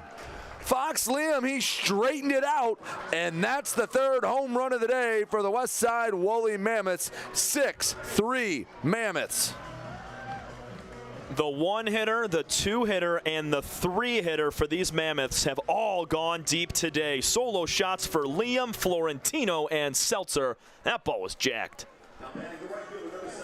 103 off the bat. Went 355. See if Florentino can do it again. Down and outside his last time up, took one deep out to left center field, out on the front foot. He might be able to time this one up and get it out of here. First pitch, swing, deep left field. That one's way gone. In the stream for Florentino. Back-to-back jacks for the 2nd time tonight. How about those Mammoths? I got nothing else to say. I mean, this is unbelievable. Florentino, the 2nd time this year he's gone deep twice in 24 hours. Wow, that was destroyed, and he timed that one up Right after we mentioned it, he was all over that pitch. This is incredible. 4 homers now. 7-3. Of the 7 runs, as Tom just mentioned, 4 of them on the long ball.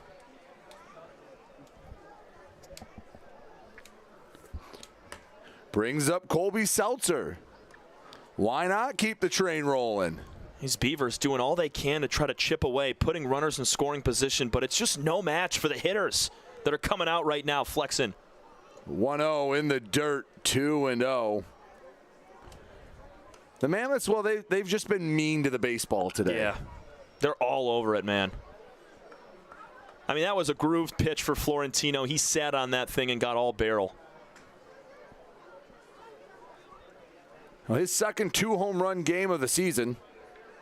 2-0, hard hit ball to third. McLennan knocks it down, recovers nicely, and then puts it into the Mammoth dugout. That will put Seltzer over on second. Tom, I think he would have been safe anyway. I agree. So I think that's going to go down in the books as a hit and an error. Yeah, base hit gets him to first, error to second. Colby Seltzer, once again, hitting the ball hard, finding himself aboard. Train continues to roll for Westside.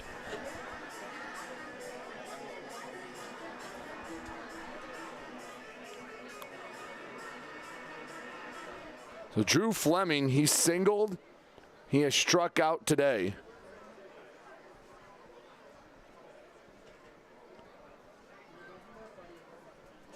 Runner in scoring position for him. Pichardo. Comes set, first pitch. Misses low, ball 1.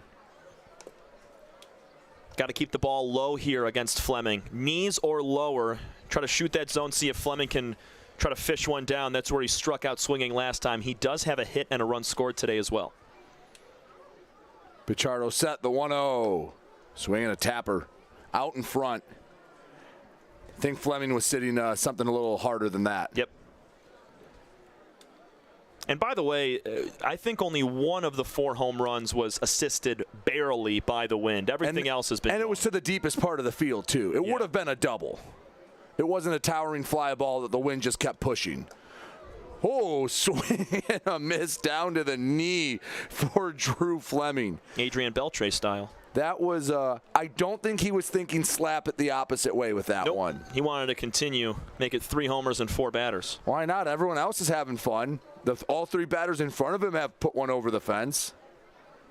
Swing, fly ball, left field, deep. That one is off the scoreboard. Drew Fleming makes it 9-3 Mammoths. This is fun, huh? Well, for one team. I mean, for us. I'm having a blast I'm talking about us. Drew Fleming. I was waiting for him to showcase the power. A guy that had 27 home runs in 2023 for Ann Arbor Concordia. That ball was jacked. I'm talking 410 feet off the scoreboard in left center field. Oh. Now, I have to ask Tom, did you cheat and take a look at our advanced stats on the distance? Or was that just eyeballing? No, I eyeballed that all the way. That was all me. 409 on the distance, 104 off the bat. Yeah, this has been a little nuts here. 5 home runs, all from the top 4 hitters. That was a missile. And now, a ball taken the other way by Dre Williams-Nelson. He'll get a hit, but it's just not as fun as the last few, is it? And that leaves just now 2 of the Mammoths that don't have a hit in the lineup, Cordell Dunn Jr. and Alex Garbasic. Everybody else has at least 1 hit today, and 6 of the 9 hitters for the Mammoths have an RBI. And an outing to forget for Julian Pichardo. Home run, single, home run, single. Jeez. Still has not recorded an out.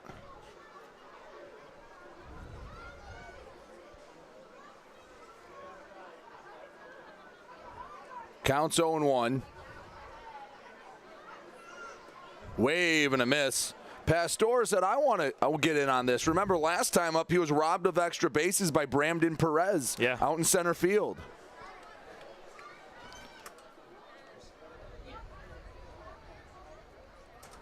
Oh, 0-2.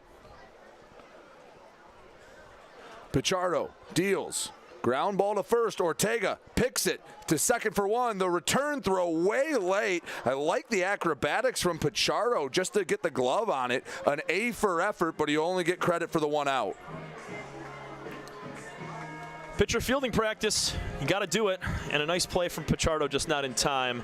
How about Christian Ortega fielding it on the in-between hop right on the grass cutout at first? That just saves this inning from continuing to tumbleweed into something nasty, but it already kind of has with the swings we've seen in this inning from the Mammoths. I mean, they're taking batting practice right now. Now, Tom, once again, I feel vindicated because in BP and even in the pregame, we were talking about the wind. And last year, there were several instances when we on the broadcast would go, wow, the wind's blowing out. It's going to be a hitter's game, and then it would be a 3-2 pitcher's duel. This has been a hitter's paradise. Ground ball to short, bobbled by Will Coxon. He won't get an out. A hitter's paradise and a Beaver nightmare as this inning continues. Yeah, Wilcoxon thought about second at first. Once he bobbled it, he thought about first, couldn't get it out of the hand. And now 8 of the 9 Mammoths have reached base. Jose Cedeno comes to the plate. You have 10 hits in the first 4 1/3 innings. And I'll have to check. I don't know if that line on the scoreboard, on the one with Seltzer, if they gave him credit for a hit and an error, as that'll do it for Julian Pichardo. Are we taking a break? So he faces 7 batters, records 1 out, and well, he's going to have a short memory.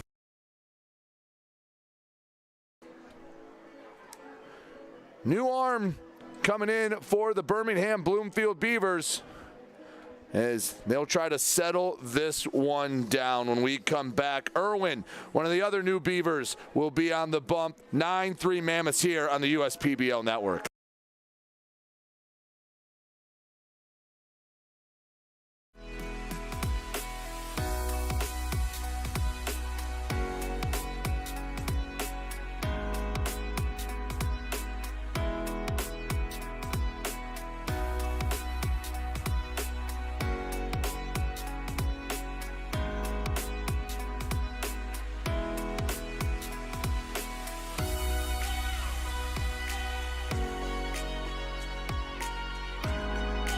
Throughout your life, from big moments to ones well-earned, we're your financial guardian angel. Alliance Catholic Credit Union.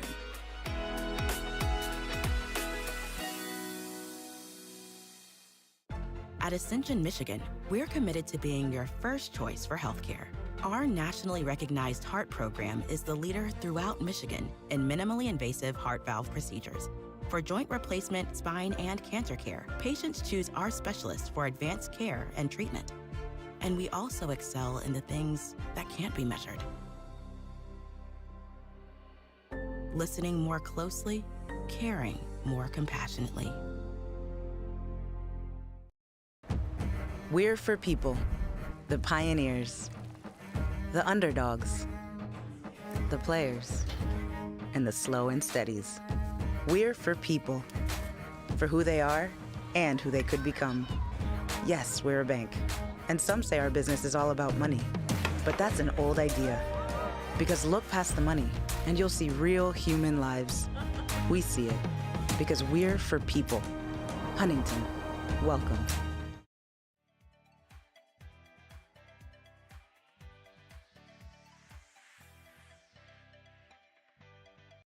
Brett Irwin takes the bump for the Beavers, trying to settle this game down. Jose Cedeno will greet him. First pitch, 94 on a fastball. So Irwin, he was likely going to get action. This is a little earlier than I think the skipper, Diesel Dombrowski, would like to have used him. Yeah, they wanted Pichardo to go at least 1 inning. He only got 1 out. Gave up 4 runs on 4 hits. No strikeouts, no walks in that third.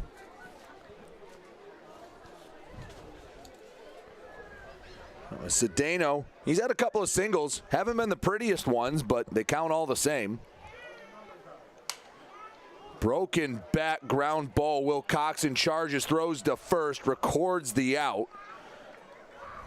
So Irwin comes out and gets the first batter in Cedeno. And now the 9th batter of the inning, Alex Garbasic, comes to the plate. This is the 2nd year in the USPBL for Brett Irwin. He spent time back in 2023 in the USPBL with Eastside. He was on the Diamond Hoppers, where he was featured in 18 games. He made 4 starts, 41 total innings for him, and a 3.29 ERA in those 41 innings. 45 strikeouts as well. Now a Beaver. He has 2 on with 2 away. I mean, this game already has quite the distance between it, but a base hit here would really blow the doors open in this one. Garbasic, only man not to reach right now for the Mammoths. Want to find a way for him to get on here and maybe drive in a couple of runs. Just to join in on the fun. Right, why not? Everyone else is getting hits. The 1-1. Not a bad pitch, just a hair away. 2-1. Earlier time this season for Brett Irwin was in the Frontier League. Just 3 innings pitched before coming over to the USPBL. Irwin steps off the back of the mound. That's the first disengagement.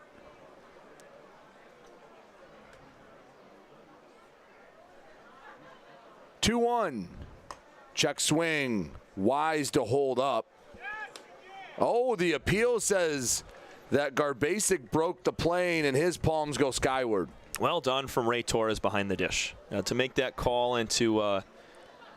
He initially pointed down the first base line, but there's only one field umpire. Once he located the field umpire, he got the call. That's the initial reaction. He pointed down to Christian Ortega, which I think he would have given the same answer. But yes, I like the job by Torres to steal a strike there in a kind of an unconventional way. Yeah, heads up baseball. 2-2. High chopper, backhanded by the pitcher Irwin, throw to first, and Garbasic retired. Every Mammoth comes to the plate in the inning. Home runs from Liam, Florentino, and Fleming as the Mammoths have a 9-3 lead in this one here on the USPBL Network. There are many things you can rely on in this world, like a sunny day brightening your mood, your mom baking the world's best apple pie, and never a dull moment in running your business. And when it comes to time-consuming HR tasks, you can rely on Tryon. Tryon can handle payroll and taxes, employee benefits, and more, so you can stay focused on attracting and retaining the best talent. With Tryon, you don't have to grow it alone. Visit RelyOnTryon.com. You can always rely on Tryon. Fifth Third Bank. Yeah, it's a quirky name. But here's the thing. 5/3 equals 166.7%. So we put 166.7% into everything we do. Like automatically getting you your paycheck up to 2 days early. Giving you well-deserved extra time to avoid overdraft fees. And helping you borrow from your future self. This is banking a Fifth Third better.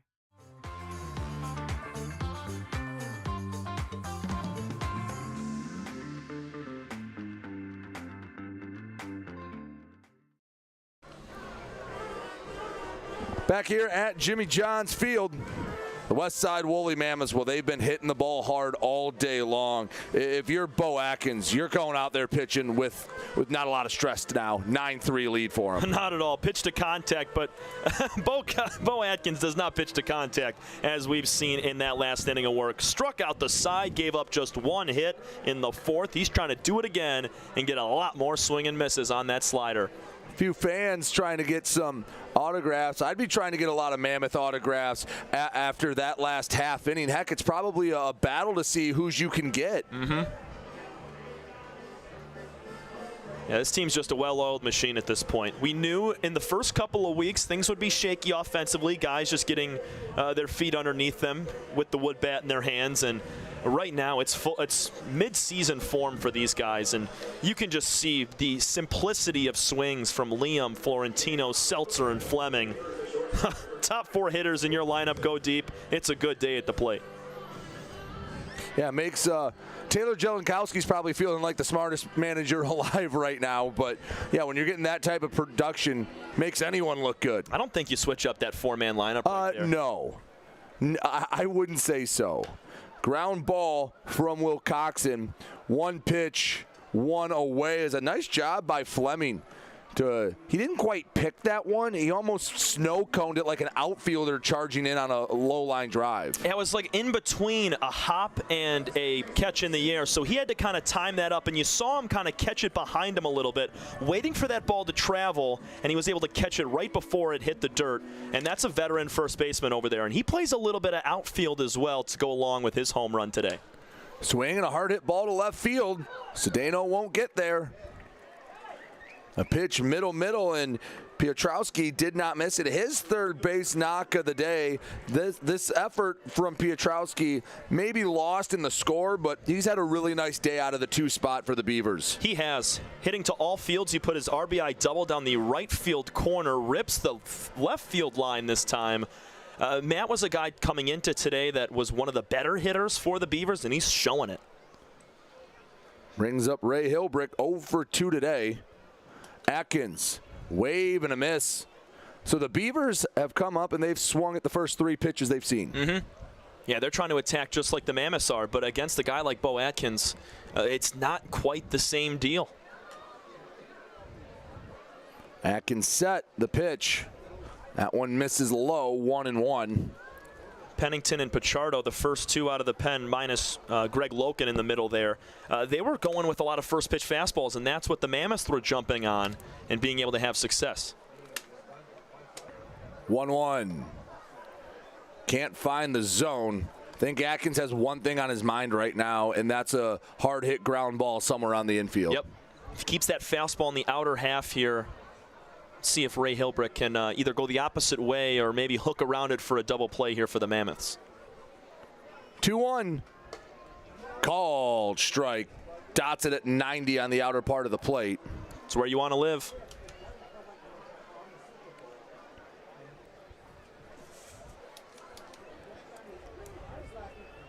Atkins set the pitch, swing and a towering fly ball. Florentino goes back, settles, takes a few steps in, and it's out, number 2. Atkins doing a nice job of responding after giving up hits in each of his first 2 innings of work. He struck out the first 2 batters in the 4th and gave up a hit to Ray Torres and quickly got McLennan to strike out. And then after giving up the Piotrowski rip to left field, he gets a soft fly ball from the best hitter in the Beaver lineup, Ray Hilbrick. Brings up Burgos. He's been productive out of the 4 spot. 2 RBIs today. First pitch, strike, bottom part of the zone, 0-1.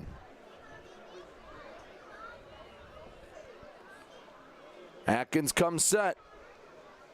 The 0-1, wave and a miss.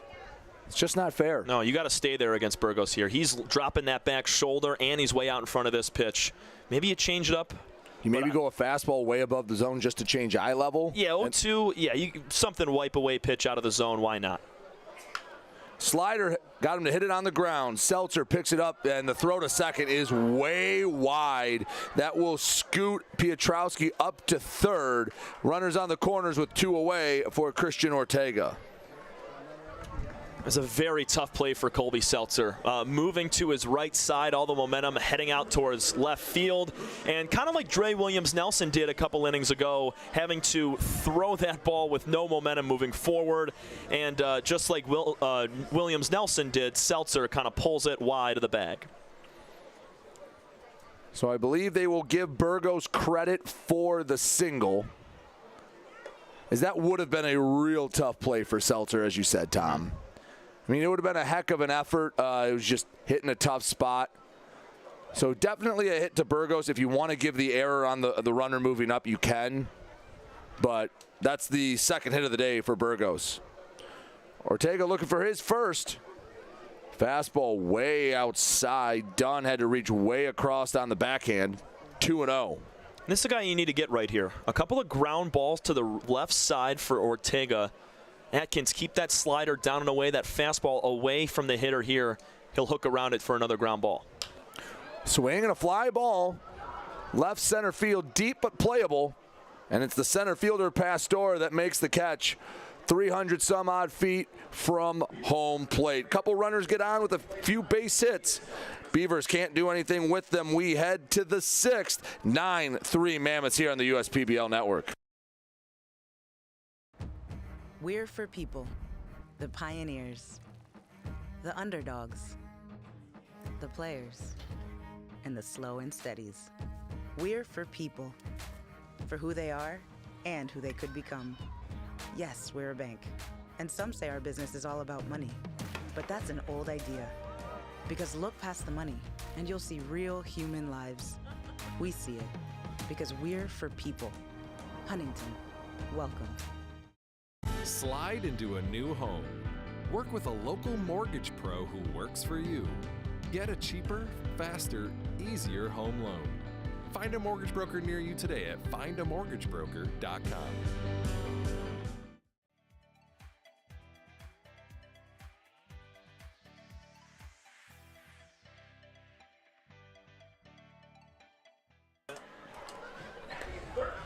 Back here at Jimmy John's Field, as the top of the order due up for the second straight inning, Fox Liam, Francis Florentino, and Colby Seltzer.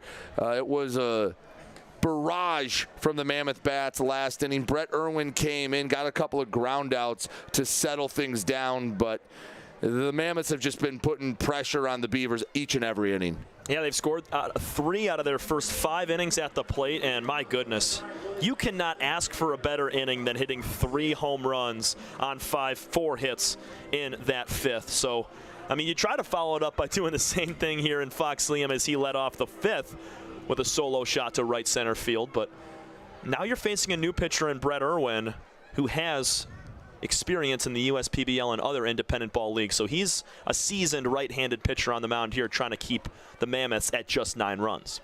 And you mentioned the other experience that Brett Irwin has had. This is probably, and I don't want to say, no, I'll say is the most well-traveled man in the USPBL. He's a California native. He's a native of California and went to out of Fairfield. Went to, UC Davis for a while. Pretty standard stuff, all right. That's in-state. Last season, he transfers, his senior season, rather, he transfers to the University of Maine. So I don't think you can get any farther away from California than the University of Maine. So goes from basically the bottom left part of the U.S. to the top right. Meanwhile, he played summer ball up in Alaska as he gets Liam looking on strikes for a strikeout of the appearance for Irwin. So he's played in California, he's played in Maine, and he's played in Alaska. That's quite the odyssey, man. I would challenge almost anyone that's played only in the United States to have more miles between teams. Now, I'll tell you, Alaskan summer ball sounds like a pretty good time. Oh, yeah. There's actually a couple teams out here in Michigan that traveled to Alaska to play those same teams out there in the Collegiate League for about a 2-week span, and they do that every single year over July. Francis Florentino at the plate, 0-2. Because Alaska in the summer, I mean, it never goes dark. You can probably start games at 9 o'clock at night and not need lights. And it's probably the couple months of the year you can actually get away with playing baseball out there.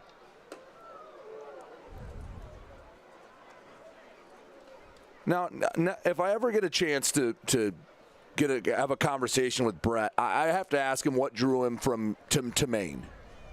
Because that is literally the opposite corner. It's kind of like the NHL Stanley Cup final right now where one's in Edmonton and one's in Sunrise, Florida. Yeah. That's complete diagonal. You're right. Yeah, about as far. And how does Maine discover someone out in California? I mean, nowadays it's pretty easy to get eyes on people, but Irwin is a traveling man, and he's ended up here in Michigan. So I got anywhere would be somewhere in the middle. He wanted a taste of both coasts. I get it. Right. Just need to get him. So Brett Irwin, let's get him signed by an organization, one that has a single A team down in Florida, and then he has all four corners settled. Or, Tom, you might know, if there's any teams out in Hawaii, that would really add the fifth, the little sprinkle on top. Florentino works a walk. I can't think of any off the top of my head, but I'll do some research. I know there used to be teams out in Hawaii. That's actually where Al Michaels worked for the AAA team. I want to say it was for the Mariners, but I'm not 100% sure. But I know he worked AAA out in Honolulu. They used to have a team out there. The Hawaii Islanders. A AAA team for 27 seasons up until 1987. Yeah, they were in the Pacific Coast League. They were affiliates of the White Sox, the Padres, the Pirates, the California Angels, White Sox, Angels, Athletics, and the Senators. Wow, that goes back all the way to the 60s. I mean, how happy would you be if you find out you're getting the call up to AAA? Also, it's in Honolulu. I don't know how well I'd play, but exactly, and that's enjoying the beach too much. I guess. And if you get sent down to AAA, I guess it's like, I mean, obviously that's never good, but it's better than going to some other places where there's a AAA team. Oh yeah. I don't want to hurt anyone's feelings out there, but your AAA location is not as good as Hawaii. Nope. That would be the best spot. I don't know. I was over in Salt Lake City seeing the Bees. Right. And that is by far the best stadium I've been to, not just for the facilities, but the scenery. You had Purple Mountains majesty all over in left center field. It was an incredible scene in Salt Lake City. Have to imagine the hitters love that park. Oh, yeah, and they did. I saw several home runs, and a guy named Jake Marisnick, former Tiger, former World Series champion with the Astros. He was on that team. Trying to build his way back up into the pros. Well, and you were out there because you were supporting some family, weren't you? Yes, sir. You can show some love here. I like to stay humble just like him, but yeah. Well, you're not him, so you're right. supposed to break for him. Of course, yeah. Younger brother Drew Cavanaugh, he was drafted in the 17th round by the San Francisco Giants last season, and he spent some time in AAA this year over with the Sacramento River Cats. And he hit pretty well there, above 300 in about 12 games of work. See, there you go. You got to have the family break for you. I appreciate you tossing it up for me. Of course. That's pretty cool. And again, to be drafted last year and to be in AAA, that's a pretty quick rise, especially for a later round pick. Colby Seltzer, meanwhile, has been battling. Yeah, he has. And Irwin trying to find a ground ball somewhere. But, I mean, this top of the order has just been stupid tonight. All right. So this is the quick math. 11th plate appearance there from the top four hitters. There's been 5 home runs, 2 singles, and a walk. Through 5 innings of work, that's incredible. I mean, that's a little league type numbers we're seeing right here from these guys, and I mean that in the best way. 2-2. Check swing, throw down to first. Ortega with a nice quick tag, but Florentino was able to get the foot back on the bag in time. I don't think Francis expected it to be that close. No, not at all. And I think we have a change also from when Brett Irwin came in the ballgame. Ranko Stefanovic, I'm pretty sure, is doing the catching now instead of Ray Torres for the Beavers. Florentino off to second. Swing and a ball that's going to hit a helicopter somewhere up there. It's a mile high, and McLennan tracks it all the way for out number 2. Wow. I'm surprised that ball didn't break up upon re-entry. Yeah, that is one of the only balls I think we've seen caught this year from a corner infielder having to scale over near the dirt. The catch percentage on a ball like that so far this year has been below 25%.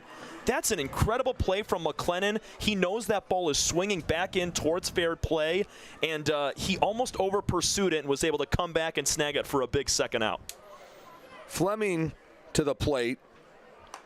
He hit a ball that I think landed about a minute ago last time up. Yeah, if there's not a netting in front of the scoreboard, he would have broken a few cells. There would have been some pixels out up there. He'd have been Drew Fleh if there wasn't the net. He was trying to do it again, swing and a miss, 0-2. And this is a guy eyeing down the MLB draft come July 14th. And really excited to see him and watch where he goes over those 20 rounds. Because he's got so much talent. 0-2 misses away. Fleming, a Davison native, went to Concordia, Ann Arbor, a local NAIA school. And while he looks the part, and with that last swing, last at bat, he certainly plays the part. Nearly one of the best players of all time at Concordia as well. Swinging a foul straight back. Unfortunately for him and his teammates, actually word came down today that next season will be the final season for Concordia baseball. Wow. Yeah. I would not expect that. Yeah, all athletics will shut down for if there's anyone watching from Ann Arbor. Yeah, that was the big news today. Good news is he graduated, so he got his time in. Yeah, he was able to put up the numbers while he was still there. I mean, that's a good program, too. They're winning close to 30 games every single year, if not 30, 35, and they're making it to the WAC championship nearly every season as well. I'm sad to hear that. 2-2. Swing and another mile-high pop-up, and this one into the stands, and it nearly bounced up to us here in the booth. About 3 rows in front of us. Tom, that's the closest I've ever gotten to getting a foul ball here. Yeah, me too. I need that when you go golfing, the little, I guess, stick that you fish the balls out of the lake from. We would have had it right there. Or the Sandlot net, the little makeshift net they have. Get a pool skimmer, get it out there, try to catch it. 2-2 to Fleming. Strike 3 called. Froze him in the high inside corner, and Irwin walks one, but works through the top of the order with relative ease. We head to the bottom of the 6th, still 9-3 Mammoths here on the USPBL network.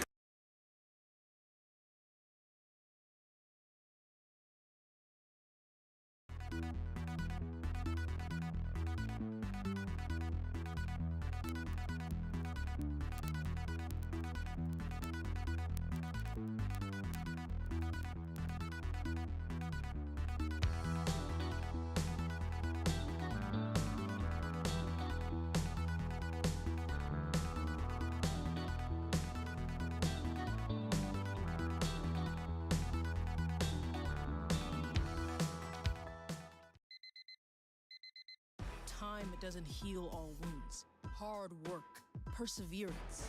And we do. We're fighting cancer with proton therapy. And music therapy.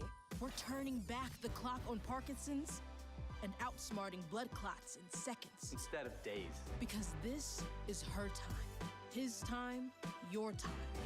And it's time to show we can. Corewell Health.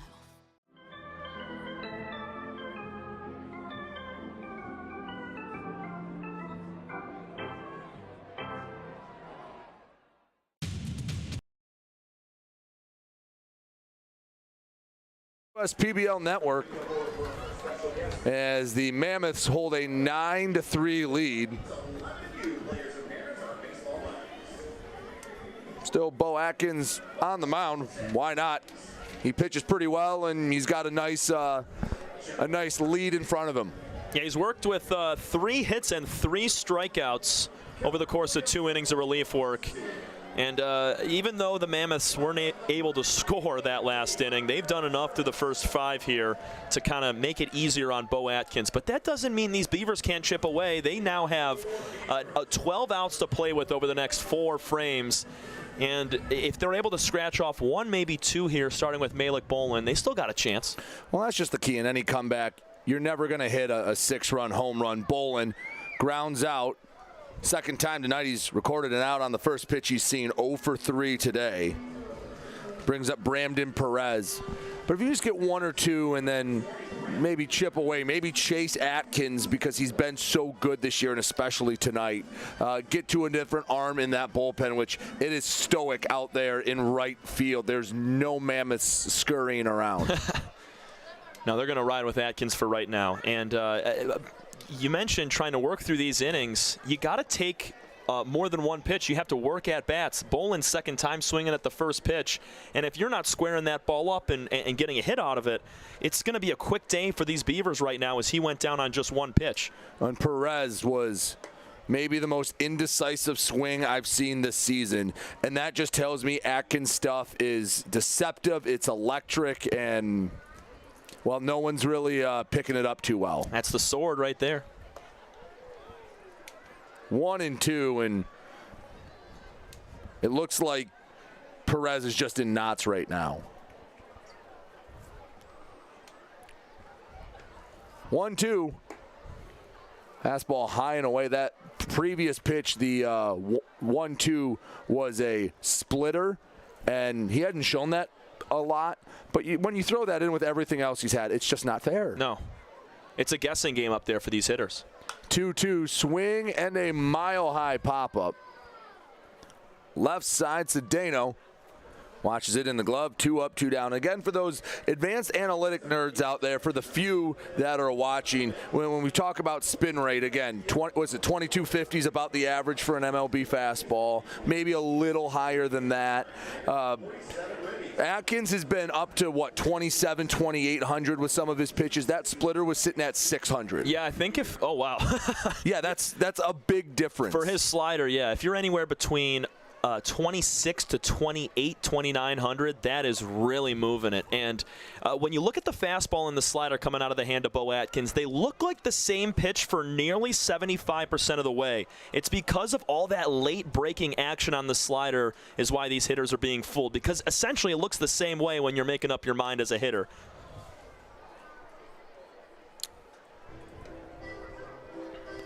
Oh, 0-2 to Stevanovic. His first at-bat of the day.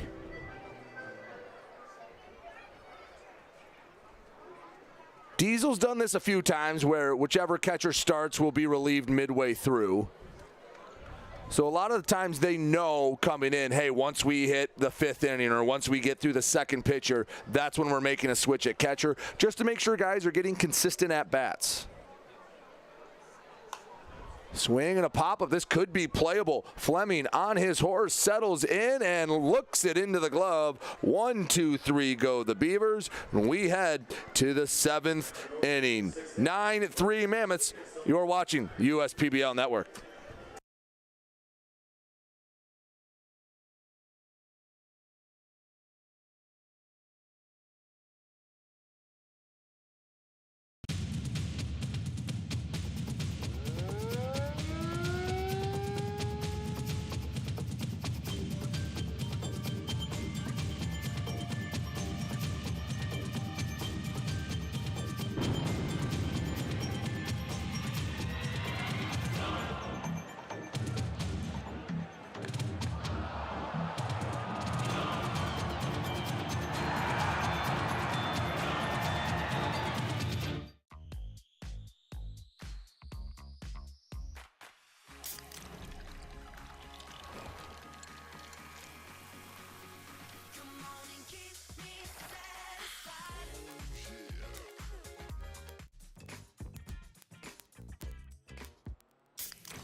It's over for the Birmingham Bloomfield Beavers, as his job is just to keep this game in the same zip code. 9-3, Mammoths on top as Verbrugge takes the bump.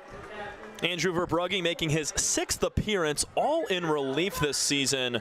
9 total innings pitched. He's allowed 8 hits, 5 runs. 4 of those 5 runs have been earned. A little bit even with those walks and strikeouts. 9 Ks compared to 7 walks over those 9 innings. So he's averaging a strikeout an inning, and he's rocking a 4.00 ERA. Let's see if Verbrugge can continue his success. Verbrugge is an interesting case because at times he will look dominant and unhittable, and when he loses it, it takes a little bit to find it.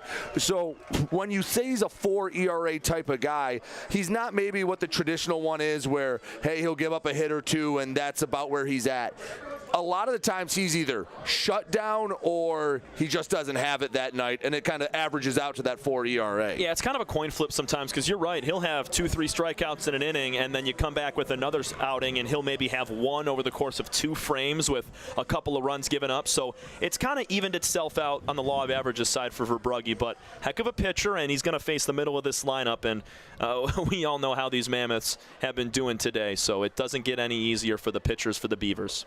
It's Dre Williams, Nelson, Nick Pastor, and Cordell Dunn Jr. scheduled to hit.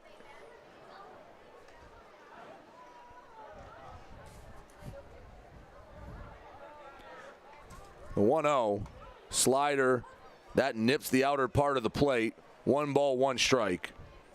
So our final line for Brett Irwin, 1 2/3 innings. No hits, no runs, 1 walk and 2 strikeouts. Nice outing for Brett in his first one this year.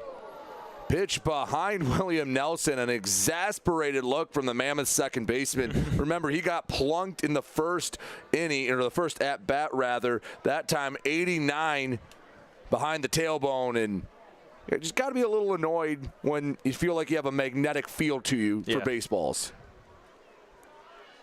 2-1 slider off the plate, 3-1. Williams Nelson waits. See what Verbrugge comes with here. And a good hitter's count, the 3-1. Swinging a foul tip off the mask of Stevanovic. The count runs full, 3-2. It's a healthy swing there from Dre Williams Nelson. Like the mix of pitches we're seeing from Verbrugge, and you can see on him and a little bit of Dre Williams Nelson that wind hasn't quit. Continues to blow out to center field as our sun begins to set over the third base side. We're getting to the point in the year where we're almost to that summer solstice when we'll get the most sun, and then very sadly, the days just slowly get shorter. 3-2. Swinging a hard hit ball, foul down the third base line. Just a bit out in front of that one. But Williams Nelson has ill intentions with these swings. He wants to get back for the one that squared him up and the one behind him.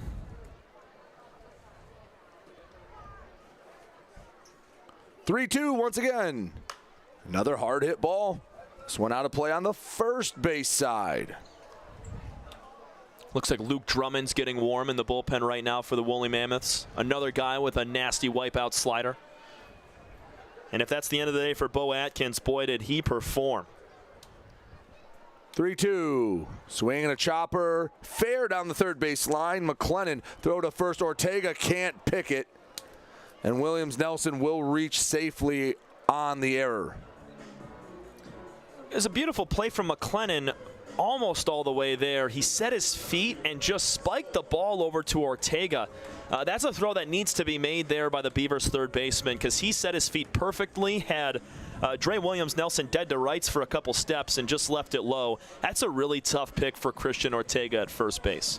Now, I know Williams Nelson is quick, and it was a bit of a chopper, but McLennan did have enough time. Oh, yeah, definitely. Rushed it a bit. Brings up Nick Pastor. I thought he gathered himself quite fine. I thought so, too. He just left it a little short.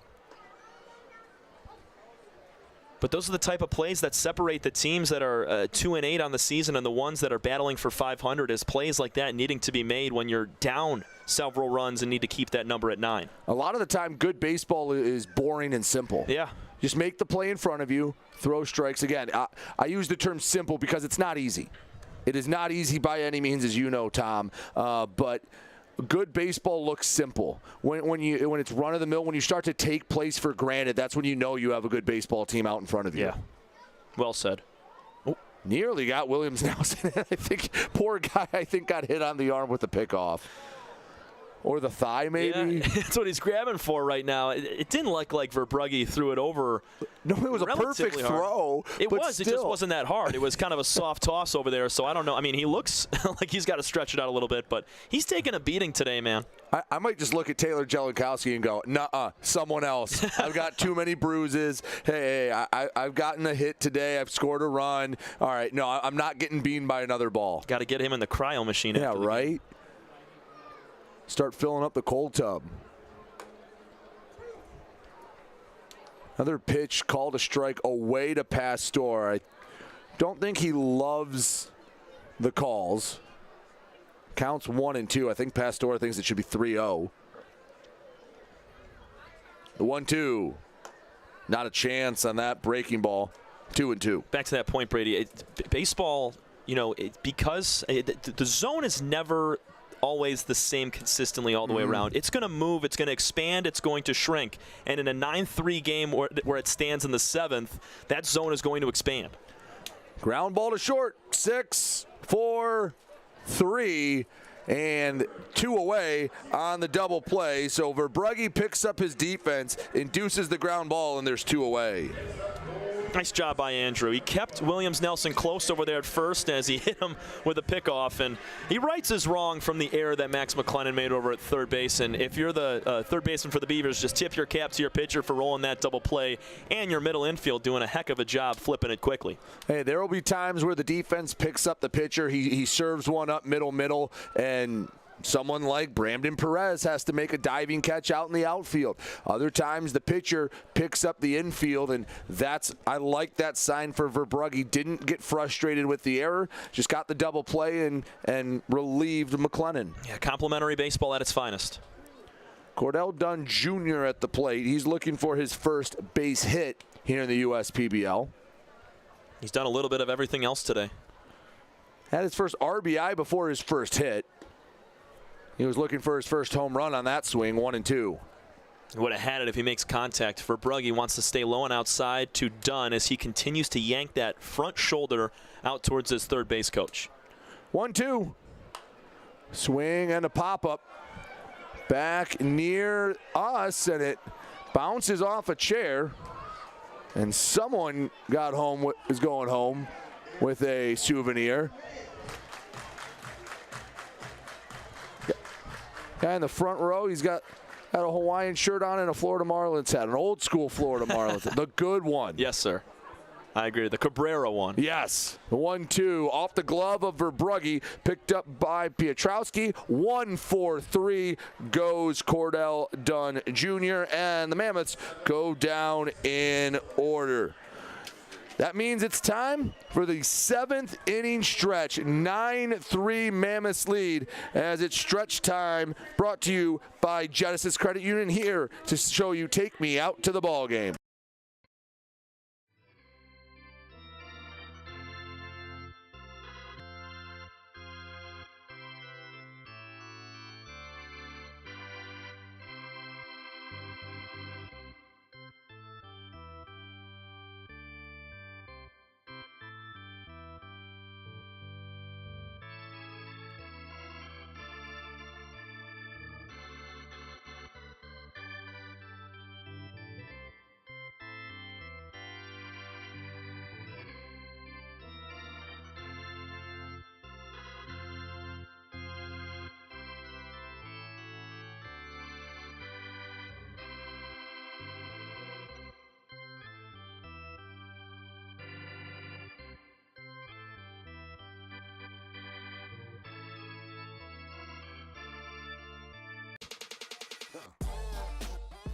Check your checking. If your account doesn't get you pumped, amped, or geeked, make the switch to Genius Checking from Genesis Credit Union. It's just genius. You hear about the promo that Jimmy's John's got going on? 5 off 20? How they pulling it off? Magic? You got David's Copperfields in there? Show yourself, Copperfield! Jimmy John's. $5 off orders of 20 or more. Lofty balls being tossed out here at Jimmy John's Field. As the fans that have stayed there, again, this is a gorgeous night here at Jimmy John's Field. It was warm today. Driving in my car, the very unofficial car thermometer said 92 coming in.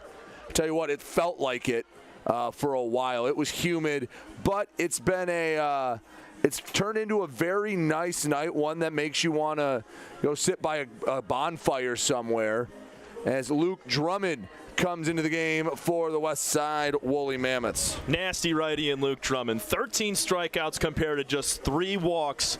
He's 0-1 on the year, making his 5th relief appearance. He's given up 9 hits in 8 2/3 innings, 7 runs given up. But that big number, 13 strikeouts. There are so many Mammoths on this team right now with double-digit strikeouts. We talked about Trey Cruz. We talked about Bo Atkins with 14. And Drummond, a big 13. And he's going to use that slide piece. Drummond, a heck of a pitcher. He's going to keep it at a nearly 3/4 angle. He doesn't quite come over the top.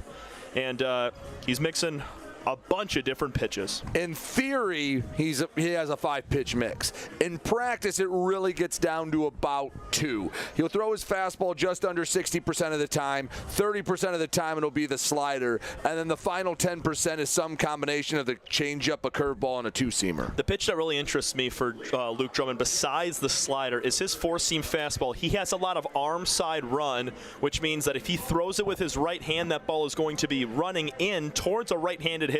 He'll start this fastball middle, and it's going to have some tail right in on the hands of Max McClennan here. McClennan, Wilcoxon, Piotrowski due up here in the home half of the 7th. First pitch misses low and away, ball 1.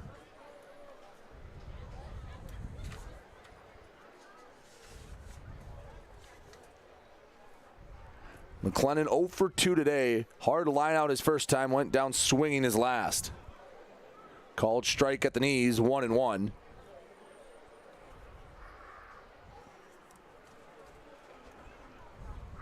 Drummond works out on an abbreviated windup, the 1-1. Foul ball back over the screen, 1-2. It's also a good day for Bo Atkins, as he only gave up 3 hits in 3 innings. No runs, no walks. He struck out 3, and all 3 of his Ks came in his first inning of work. Did not strike anybody out in his last 2, but kept the Beavers at 0. 1-2. Easy take for McClennan. Yeah, Bo Atkins, took the baton from Trey Cruz. Couple innings that were a little rough. 1 extra base hit for the Beavers today. That was the Piotrowski double. But outside of Piotrowski, they've given up 3 hits to the other 8 batters, and McClennan goes down on strikes for the 2nd time tonight. Yeah, half of the hits, as you mentioned, for the Beavers from Piotrowski. They need to find more runners on base for him. But with McClennan getting out, it's got to be Ben Wilcoxon who's got to get into scoring position here for Matt. Lineup turns over for Ben Wilcoxon.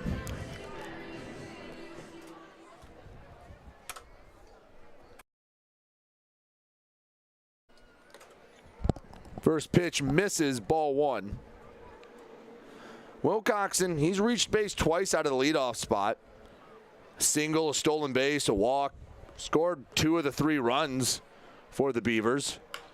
Hard hit ball right to Williams Nelson. He'll play it on the short hop over to Fleming. And Wilcoxon is retired with ease.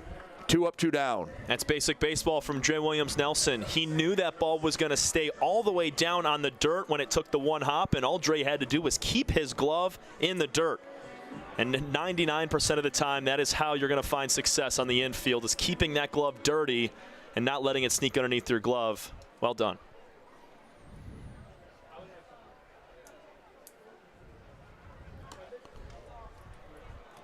First pitch misses away to Piotrowski. Yet to be retired today. Pair of singles sandwiching a double that drove in a run. 2-0.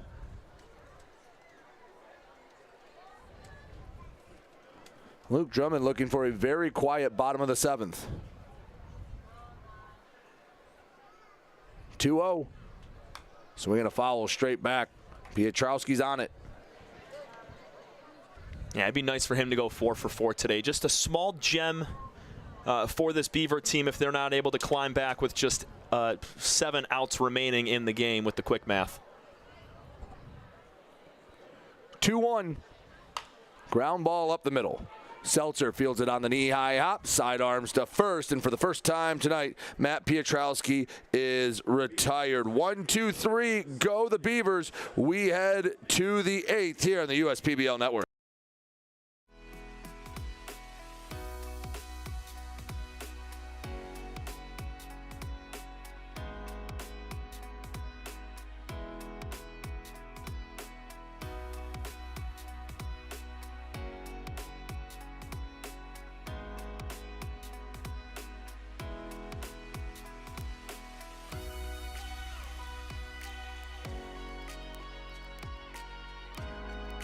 Throughout your life, from big moments to ones well-earned, we're your financial guardian angel.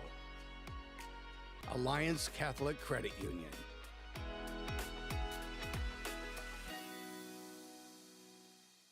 You hear about the promo that Jimmy's John's got going on? 5 off 20? How they pulling it off? Magic? You got David's Copperfields in there? Show yourself, Copperfields! Jimmy John's. $5 off orders of 20 or more.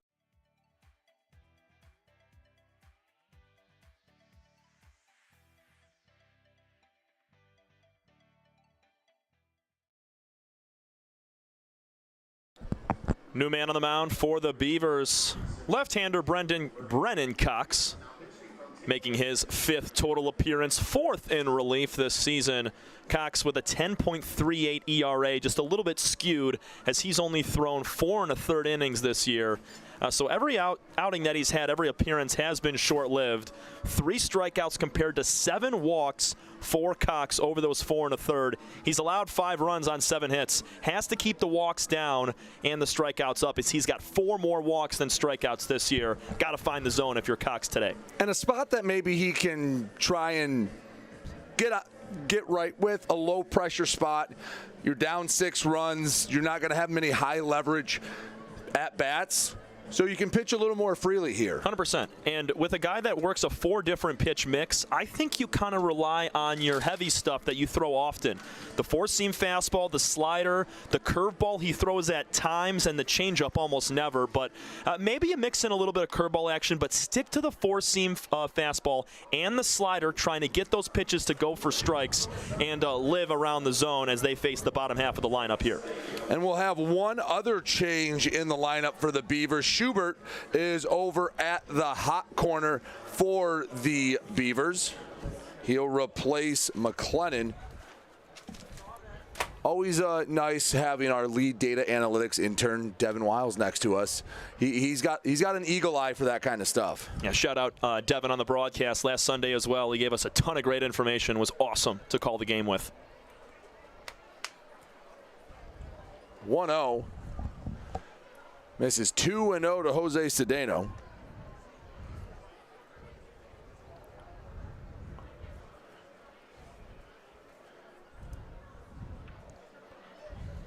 Cedeno waits. He's 2 for 3 today. Hasn't really barreled one up, however.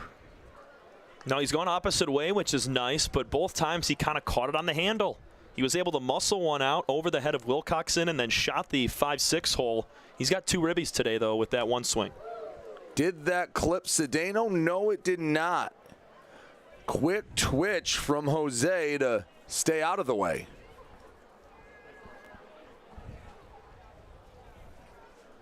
(3-1). Hard hit ball, right center field. That drops for a base knock. Cedeno, his 3rd of the contest. Middle pitch for Cedeno, and that one he catches on the screws, pulling around the baseball for the first time today into right center. Let's see if Garbs can get in the hit sheet here. Every other Mammoth with a hit. 6 different Mammoths with RBIs today. Alex 0 for 3, grounding out twice and popping out to the shortstop. Cox comes set. First pitch misses high and in, 1-0. And that 3-1 count from Cox when he fell into kind of a hole is what allowed Cedeno to groove that 3-1 pitch that was right down the middle. Cox delivers as Garbasic takes pitch at the knees for strike one. 1 ball, 1 strike. Been 9 runs, 11 hits, and 1 error for the Mammoths. 3 runs on 6 hits and 3 errors for the Beavers. Wave and a miss at the 1-1, and Cox is ahead in the count. That's a good breaking ball right there from Cox. Something that he doesn't throw all that often, but gets Garbasic to swing right over it. Cox comes set, holds for an extra beat, delivers. Missed, low and in. 2-2. Not by much, right below the lower inside corner. Went with the changeup, something we haven't seen him throw a lot of this year. Another foul ball, that one, the curveball. Wow. That's impressive right there. We just took a look over at our analytics provided by Elite Baseball Analytics intern Devin Wiles. A 3,000 spin rate right there out of Cox's hand. That's been fairly consistent all inning. Yeah, it has. 2-2. Swing and a ball lifted into right field. Hilbrick brings it in. Cedeno retreats to first, and there's one away. Brings up Fox Liam. Only 1 hit today, but, well, he got all of it. Home run in his 3rd at-bat. A ground out, a pop out, and a strikeout in the other 3. It's really nice to see Fox come around offensively. We've talked and we've harped on his ability to get on base with 10 walks this season, but my goodness, it's good for him and for us as well to kind of see him get into a groove and launch that baseball out of here. Off to second, Cedeno, the throw way late. Another stolen base here on the day, second for Cedeno. Good transfer from Stefanovic behind the dish. A solid throw with some zip on it to second base, but Cedeno, for 1, he had a good jump. For 2, he's such a tall guy. Once he lays out down to second base, it's tough to get him as he takes up a lot of space. Cox has to deal with a runner in scoring position. Time called. We have a pitch clock violation on Cox that brings the count to 2-0. Maybe a bit rattled by that stolen base. Yeah, he just thought a little bit extra too long about what he's going to throw right here, but you're right. Could have been thinking about Cedeno too. See our pitch clock out in center field. Left center field. Liam takes strike 1. 2-1.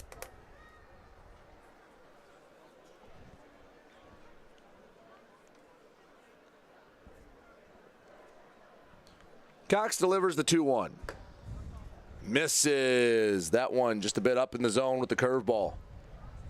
3-1. That's not the spot you want to miss with the curveball. Because even if you get it in the zone, that's a dangerous spot for it. Yeah, and a similar at-bat to Cedeno. It was 3-1. He got a fastball. Let's see what Liam gets. 3-1.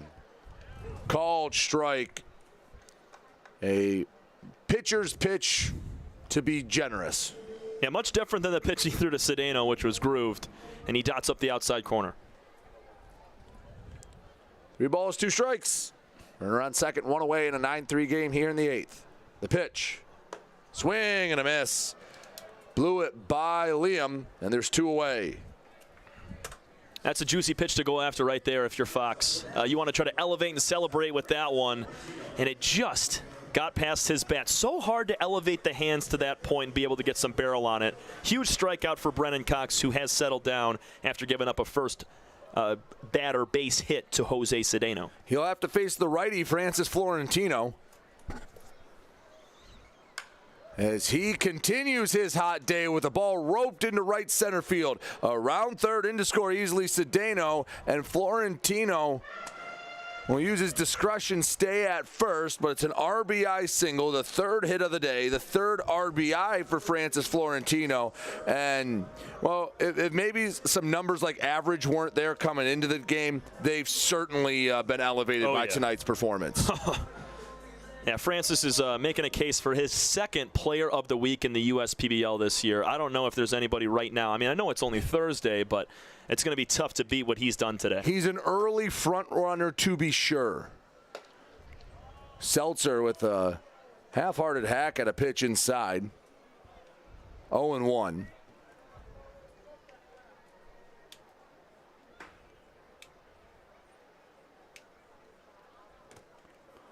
The 0-1 gets away from Stevanovic, and Florentino will just prance his way up to second on the wild pitch. These guys are fun to watch, man, especially Francis Florentino down there at second base. Such a smooth swing, and the contact, he catches a lot of barrel. Most of the time when he squares it up, it's in the gap or it's gone.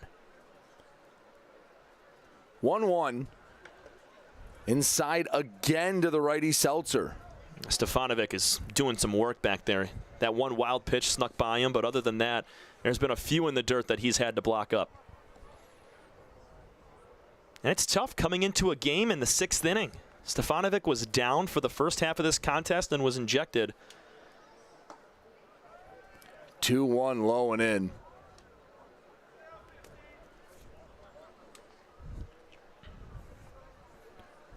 Mammoths that put up runs in the 2nd, the 3rd, the 4th, and now the 8th. Cox comes set, trying to get out of this frame. The 3-1. Ball 4. That'll push it to Drew Fleming. I guess that there is a silver lining for the Mammoths is, by my count, that's only walk number 2 on the day. They have hit a batter, but only 2 walks. And, again, a lot of the strikes that have been thrown have been put over the fence. But they were walking a ton coming into the game. No, you're right. I mean, they've done a nice job of keeping the ball in and around the zone, but it's also made it easier for these Mammoth hitters to go after those competitive pitches, and they haven't missed them. Sometimes you'll see a ball game when the pitches are in the same spots here from these Beaver hitters, but maybe rollovers or popping it up into the outfield. These guys, they're having smooth, solid swings throughout all 9 innings so far. 2-0 to Fleming. A dangerous batter to fall behind 2. Off of 2nd, Florentino. Off of 1st, Seltzer. A 10-3 ball game. Oh, he knows he missed that one. Fleming did. It's a curveball in the low inside part of the plate. Was trying to spin to win. He just caught that off the lower part of the inside part of the bat. Turned on it a little too early.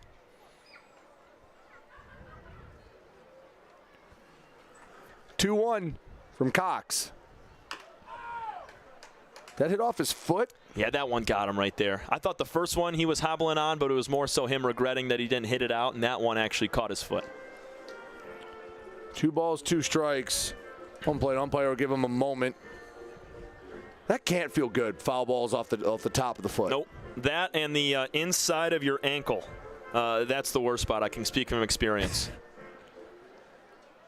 Yeah, you don't have a lot of flesh there to protect you, do you? It's all bone. Especially when you got a lefty breaking ball or a slider coming in at your foot and just nailing it right off of your bone. Cox, the 2-2. And a little bit weary Fleming jumps out of the way, 3-2. Little happy feet there. I don't blame him. 3 balls, 2 strikes. Runners will be off with the pitch, so chance to put a couple more RBIs on the ledger for Fleming. 3-2. Swing and a ground ball. Foul. Cox is hammering Drew Fleming inside right now. Not something that I'd expect, as Fleming does a really nice job with pitches middle in and keeping that barrel inside. He hasn't gone outside much with anything here on 3-2. He goes with another breaking ball. Does he have the confidence to do it again? Runners on 1st and 2nd.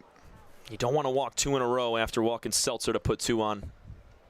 Absolutely not. Swing and a ball hit the center field deep. Perez going back. He just missed it to one of the deepest parts of the ballpark, and Cox dances out of danger. Still a 7-run game after the RBI single from Francis Florentino. We move on here on the US PBL Network. The Dave & Buster's method is designed to help you unlearn adulthood and discover the funner you hidden within you. The you that doesn't think about adult things and stuff. Ashley, I don't want to hear anything about your car registration when we're at Dave & Buster's. Okay. The you want to be. Let the Dave & Buster's method illuminate you. Begin the method today with 5 free games. You know you want to. Fifth Third Extra Time helps you do you better. So kick back and relax. You have extra time to avoid overdraft fees. Fifth Third Extra Time. This is banking a Fifth Third better. We're the financial champion of Michiganders. Whether you're a goal-getter or dream chaser, an empty nester, or up-and-comer, anyone in Michigan can bank with us. Michigan Schools and Government Credit Union.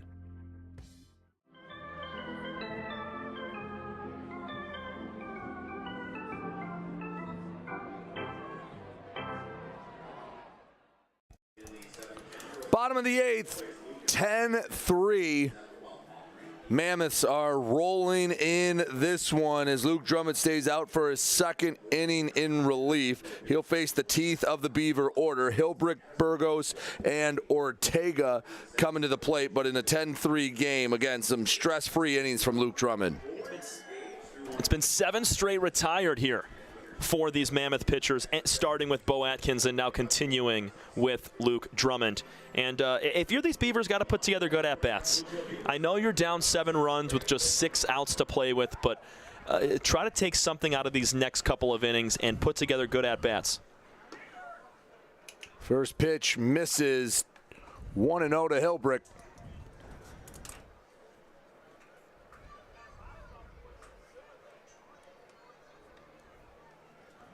Drummond into the motion. 1-0, wave and a miss. 1-1. Take a look at what we have coming up. Tomorrow, the Mammoths will be right back in action as they take on the red-hot Eastside Diamond Hoppers. Boy, the way those two teams are hitting, tomorrow night could be not just fireworks after the game, but fireworks in the 9 innings during the game. Yeah, and that could be a matchup we see at the very end of this year. Those are the top 2 teams in this league.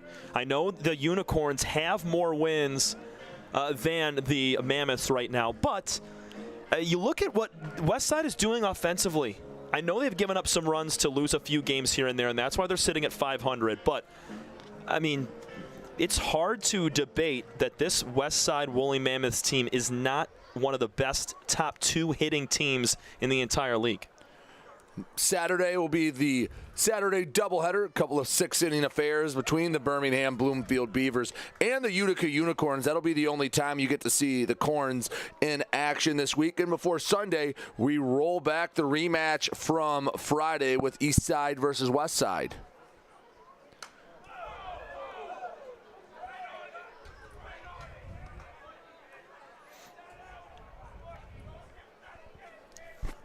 Fans that have stayed throughout the night, again, just enjoying a night at the ballpark. Again, a picture-perfect evening. Temperatures probably just below 80 right about now. You know, when I stepped out for a moment, it was feeling good. It is. It is a crisp Michigan summer night, the ones you pine for when you're in the troughs of winter. Wave and a miss. Hilbrick goes down swinging. 1 up, 1 down. That's 8 retired in a row now for this Mammoth team. These guys are sitting down hitters at will. O'Neal Burgos comes to the plate. He's been productive in every at-bat. An RBI single, and a single.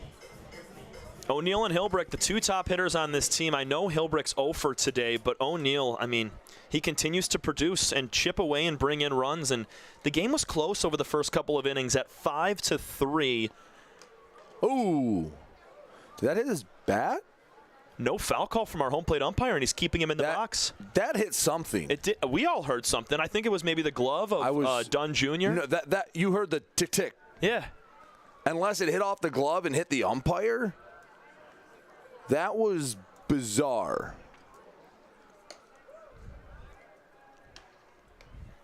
I thought for sure that was a hit batter. I can completely concur. Play goes on. 1-2. The only thing I can think of is it hit off the glove of Dunn, then clipped the umpire, and that's what that was. Well, if it did hit Burgos, he was punished with a strikeout.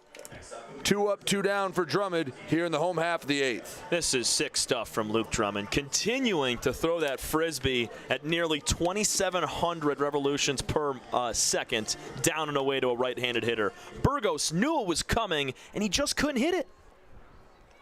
Ortega to the plate. 0 for 3 today. Puts one high in the air, but playable to left center field.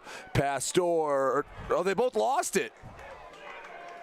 Okay, well, a double for Ortega, and he'll take that gift-wrapped extra base hit.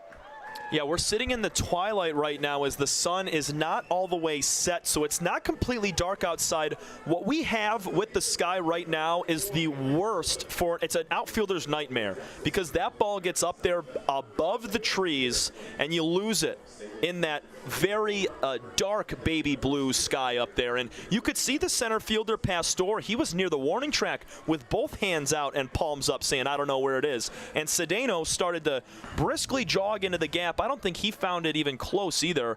And that ball dropped far away from both of them. But right now the sky is playing a little bit of a trick on the eyes of the Mammoths in the outfield. Yeah, and they weren't even close.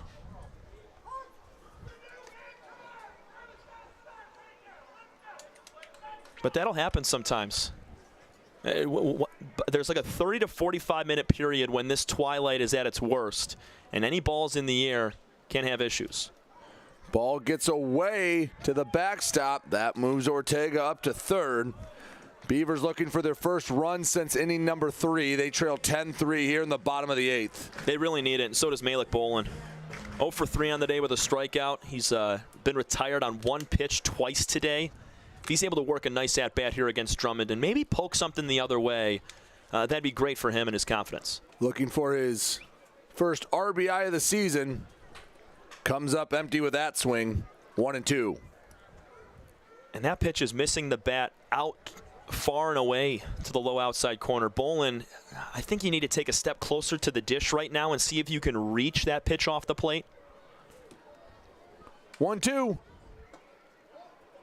Just couldn't find the zone. Luke Drummond was halfway to the dugout.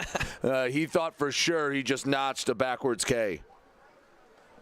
And that's a perfect execution on the part of Luke Drummond. You go low and outside, and then you break one off inside on the hip. Wave and a miss. So all it cost Drummond was an extra pitch.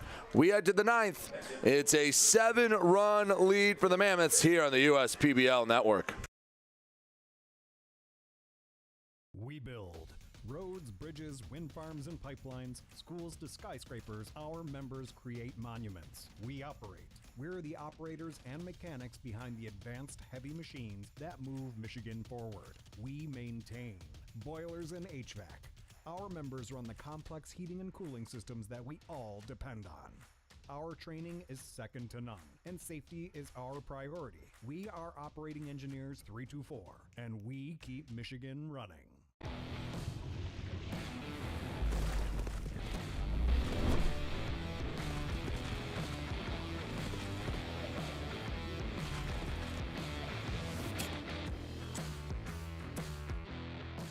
Slide into a new home. Work with a local mortgage pro who works for you. Get a cheaper, faster, easier home loan. Find a mortgage broker near you today at findamortgagebroker.com.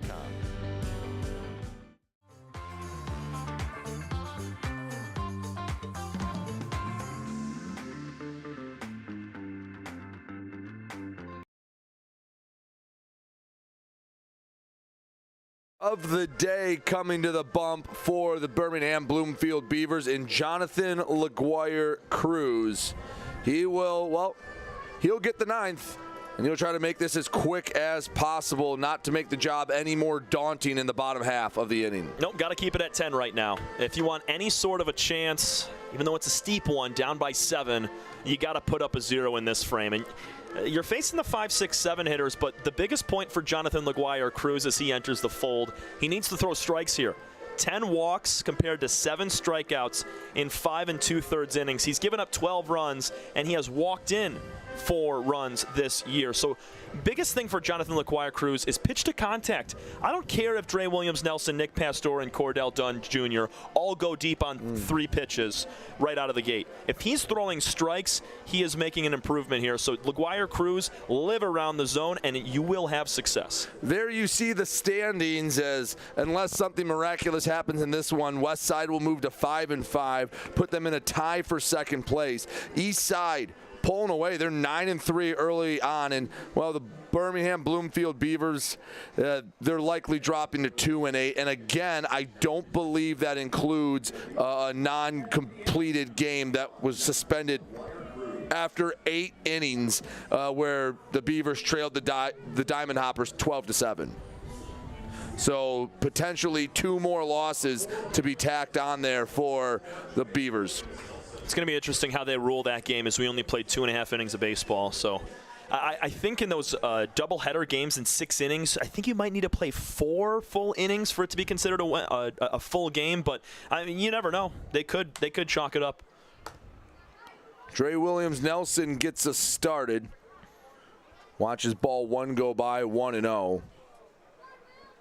And he's probably hoping everything stays away from him. Mm-hmm. He has been pelted so far today. And he pelts one into right field. Got under it too much. Hilbrick took a bit of a wonky route to get there, but makes the catch all the same for out number 1. It took a hard cut inwards as that ball was cut down by Williams Nelson.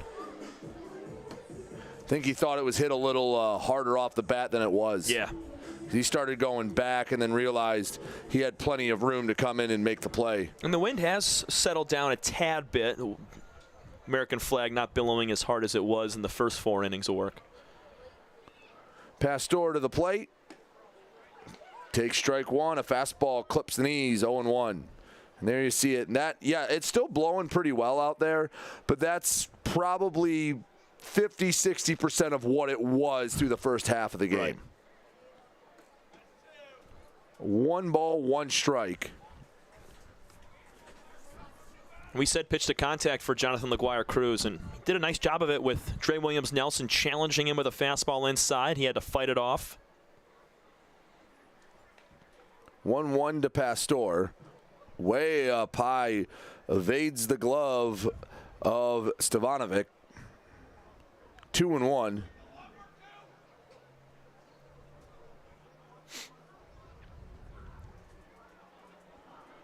LaGuire Cruz shakes off one sign. He liked the second. 2-1. Misses low, 3-1. And again, you look at those walk numbers, and they're just, you just can't have it 10 walks in 5 2/3 inning, and in one outing 6 consecutive. Yeah. So we're going to follow straight back. Found the zone on that 3-1 pitch. All he's got to do is be competitive. You fall down to a 3-0, a 3-1 count, you have to come back with something in the zone. And baseball's a game of failure. Even if you give him a four-seam fastball right down the middle, 75% of the time he's going to roll over or pop it up. 3-2.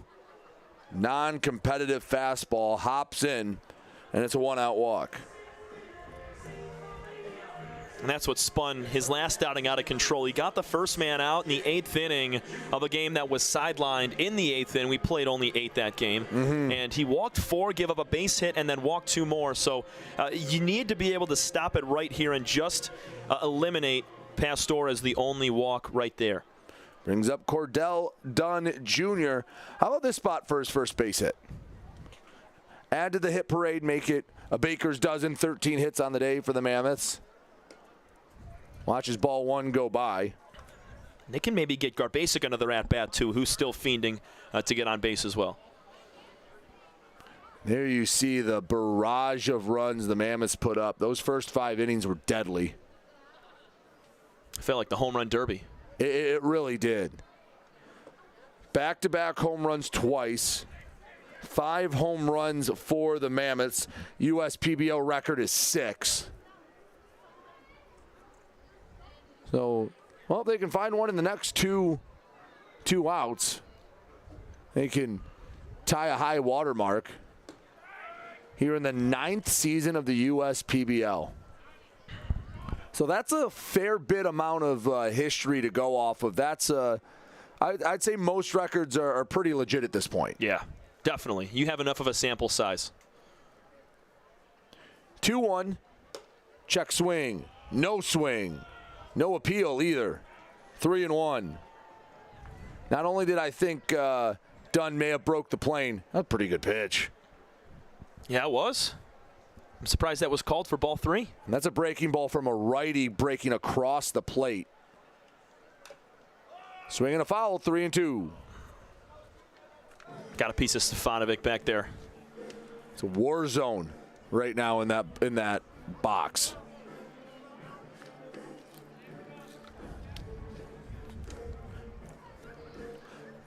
Cordell Dunn Jr., one of the newest members here in the USPBL. He was a draft pick twice over, first out of Center Hill High School in Olive Branch, Mississippi. He was a 19th round draft pick by the Blue Jays, decided to go to Grayson College, a JUCO in Denison, Texas, and then was taken by the Tigers in the 30th round. Also spent some time on the 15U national team for the USA. So a pretty nice resume for Cordell. He's battling, counts 3-2. Yeah, whenever you're able to make a national team, I mean, there's only so many spots to be on a team like that. And 15U, that's when you start to really kind of get into, I guess, high-level talented baseball. So that's big accolades there for Cordell.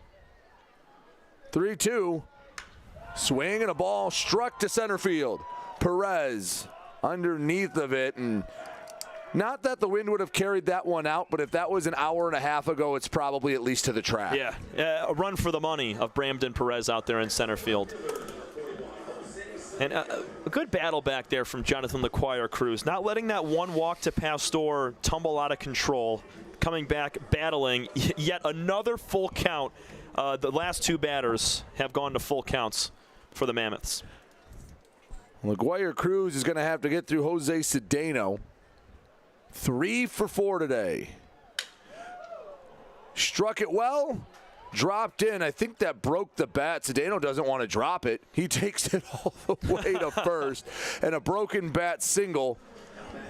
Yeah, I feel like he got a good piece of that. If the bat doesn't break, that might be extra bases. He did get a good piece, but the fact that he didn't catch it on the barrel is why the bat broke. He was able to keep his hands inside, but not enough to catch all barrels. So it caught about, I'm going to say, halfway in the middle of the bat, and he muscled it out there. If that's on the barrel, it's extra bases, or it might be caught by Hilbrick on a line. But either way, Cedeno, 4 hits, his best day so far as a Mammoth in 2024. 13 hits on the day for the Mammoths. 5 of which home runs. 10-3 Westside on top of the Beavers. So LaQuire Cruz comes set, holds, delivers. Check swing, ground ball. Garbasic not happy with himself. He makes the 3rd and final out here in the 9th. Beavers looking for the end zone in the bottom half of the 9th inning. They trail the Woolly Mammoths 10-3. We'll come back with the 9th here on the USPBL Network.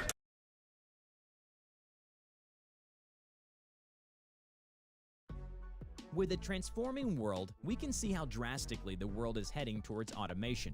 And so, we need 24/7 surveillance and security systems for our homes and businesses to avoid any theft or breach of privacy. JARPCOM brings the installation of security cameras to the tip of your fingers with our state-of-the-art mobile app. JARPCOM also provides surveillance monitoring of your entire property with flexible options that offer a dependable solution to be scaled to fit any domestic or commercial need. Contact JARPCOM today for a free estimate at 800-369-0374 or look us up on the web at jarpcom.com. Make your move with a quick and easy mortgage from Genesis Credit Union. We have mortgages to fit your life. Genesis Credit Union. Visit us today.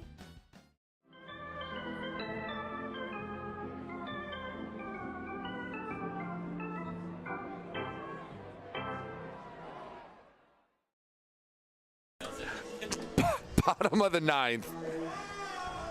Brady Beaton, Tom Cavanaugh with you on the USPBL network. Our data man, Devin Wiles, to my left. And we're having fun up here in the booth. We've had fun all season long. We still have plenty more to go. Michael Esposito comes into the game, one of the better lefties you'll see here at Jimmy John's Field. Another guy with a high strikeout rate, 16 Ks compared to 9 walks over the course of 11 innings for Esposito, the crafty lefty. 3.27 ERA. He's allowed 7 runs on 11 hits. And with 16 strikeouts, this man can do it all. He gets a high swing and miss rate. He's got a really crafty slider that he throws only other than his fastball. So expect only 2 pitches out of the hand of Michael. And that's going to wrap up the day for Luke Drummond, who was awesome. Drummond, 2 innings, 1 hit, no runs, 4 strikeouts. This Mammoths bullpen, along with Trey Cruz, who had a pretty decent start. It's going to take them far in the USPBL this season, and it's going to keep their win rate up because maybe they don't have the best start out of their guy at the beginning of the game. But when they move to the bullpen, they're doing a great job of putting up scoreless innings, and Michael Esposito is a good example of that. Coming into the game, their run differential was +9 rather, and with the 7-run lead they had, they'd be at 500 with a run differential of +16. That tells you that they're going to find their way above 500 sooner rather than later. 94 at the knees for Esposito to get this started. Yeah, they're just too good offensively to continue losing games. Water's going to find its level, and they're going to be an above 500 team in no time. The 0-1 swing, and a ball popped up. Dre Williams-Nelson yells he's got it. Francis Florentino says, no, you don't. Runs in, takes it away.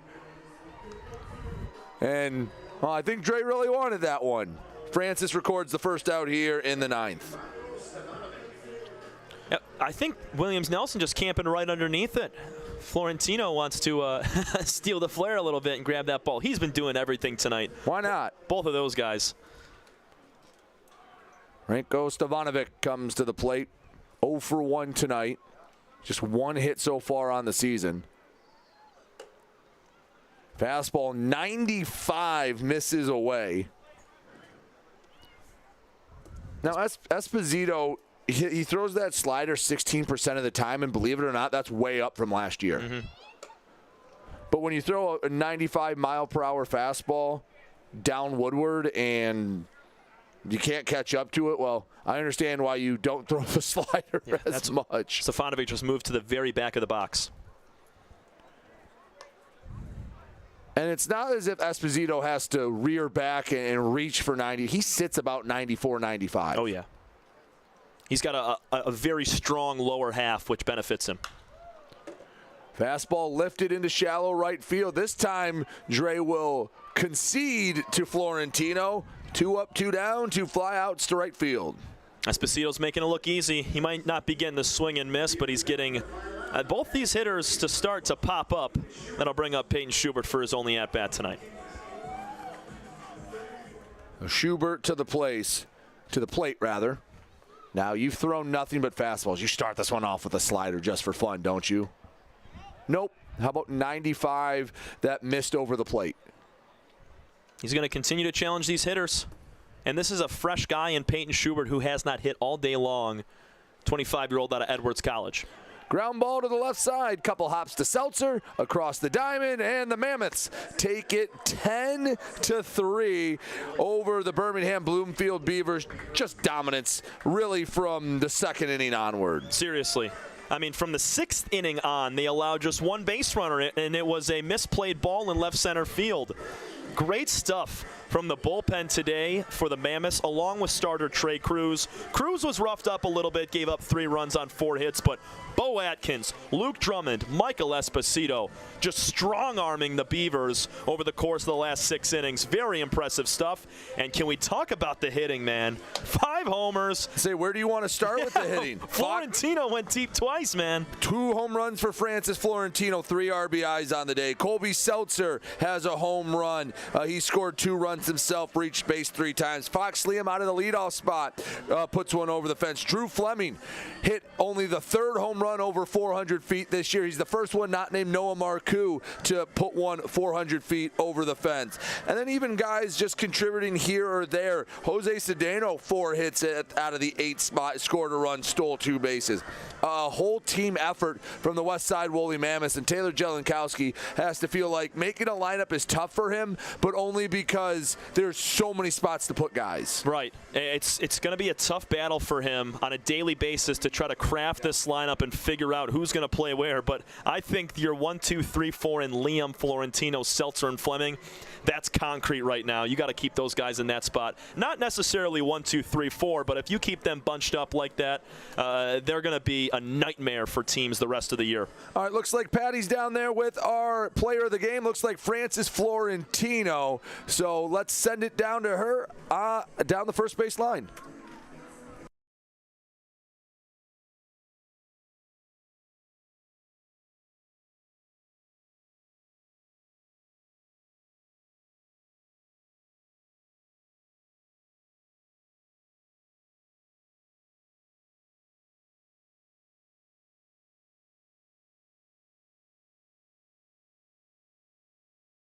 Thank you, Johnny. I'm here with Francis Florentino and Jose Cedeno, and Francis is our player of the game for tonight. 2 home runs. I feel like anytime I talk to you, it's because you're just putting things over the fence. I mean, walk me through those at bats. How are you feeling in there? I would assume pretty comfortable.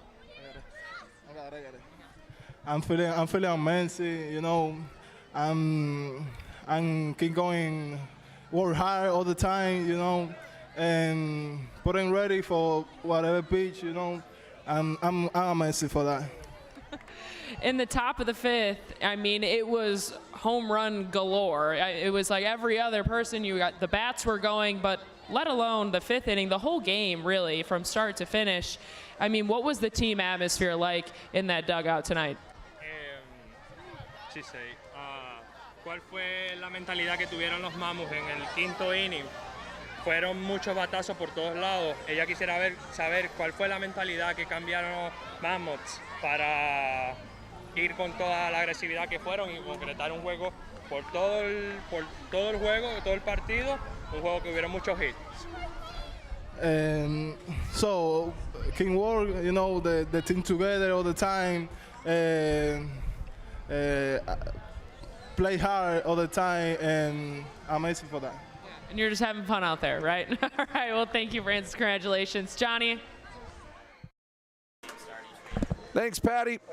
Francis Florentino, again, 2 home runs. Saw a pair of back-to-back jacks, both on back-to-back pitches, as the Westside Woolly Mammoths take care of the Birmingham Bloomfield Beavers. Tom, any final thoughts before we send her home? I'm not on the call tomorrow, but boy, am I going to be watching. That is going to be a great game between the high-hitting Hoppers and this Mammoths team that just hit 5 home runs in 1 game. I cannot wait for those 2 teams to square off. Great day today, and great calling the game with you, Brady. Fireworks spectacular tomorrow, 7:05 first pitch, as Tom said, between the Mammoths and the Diamond Hoppers. If you can't make it down, tune in right here on the USPBL Network. That'll be all for us tonight. For my partner, Tom Cavanaugh, I've been Brady Beaton. Thank you so much for making us a part of your Thursday night. Hope you all have a safe and wonderful night.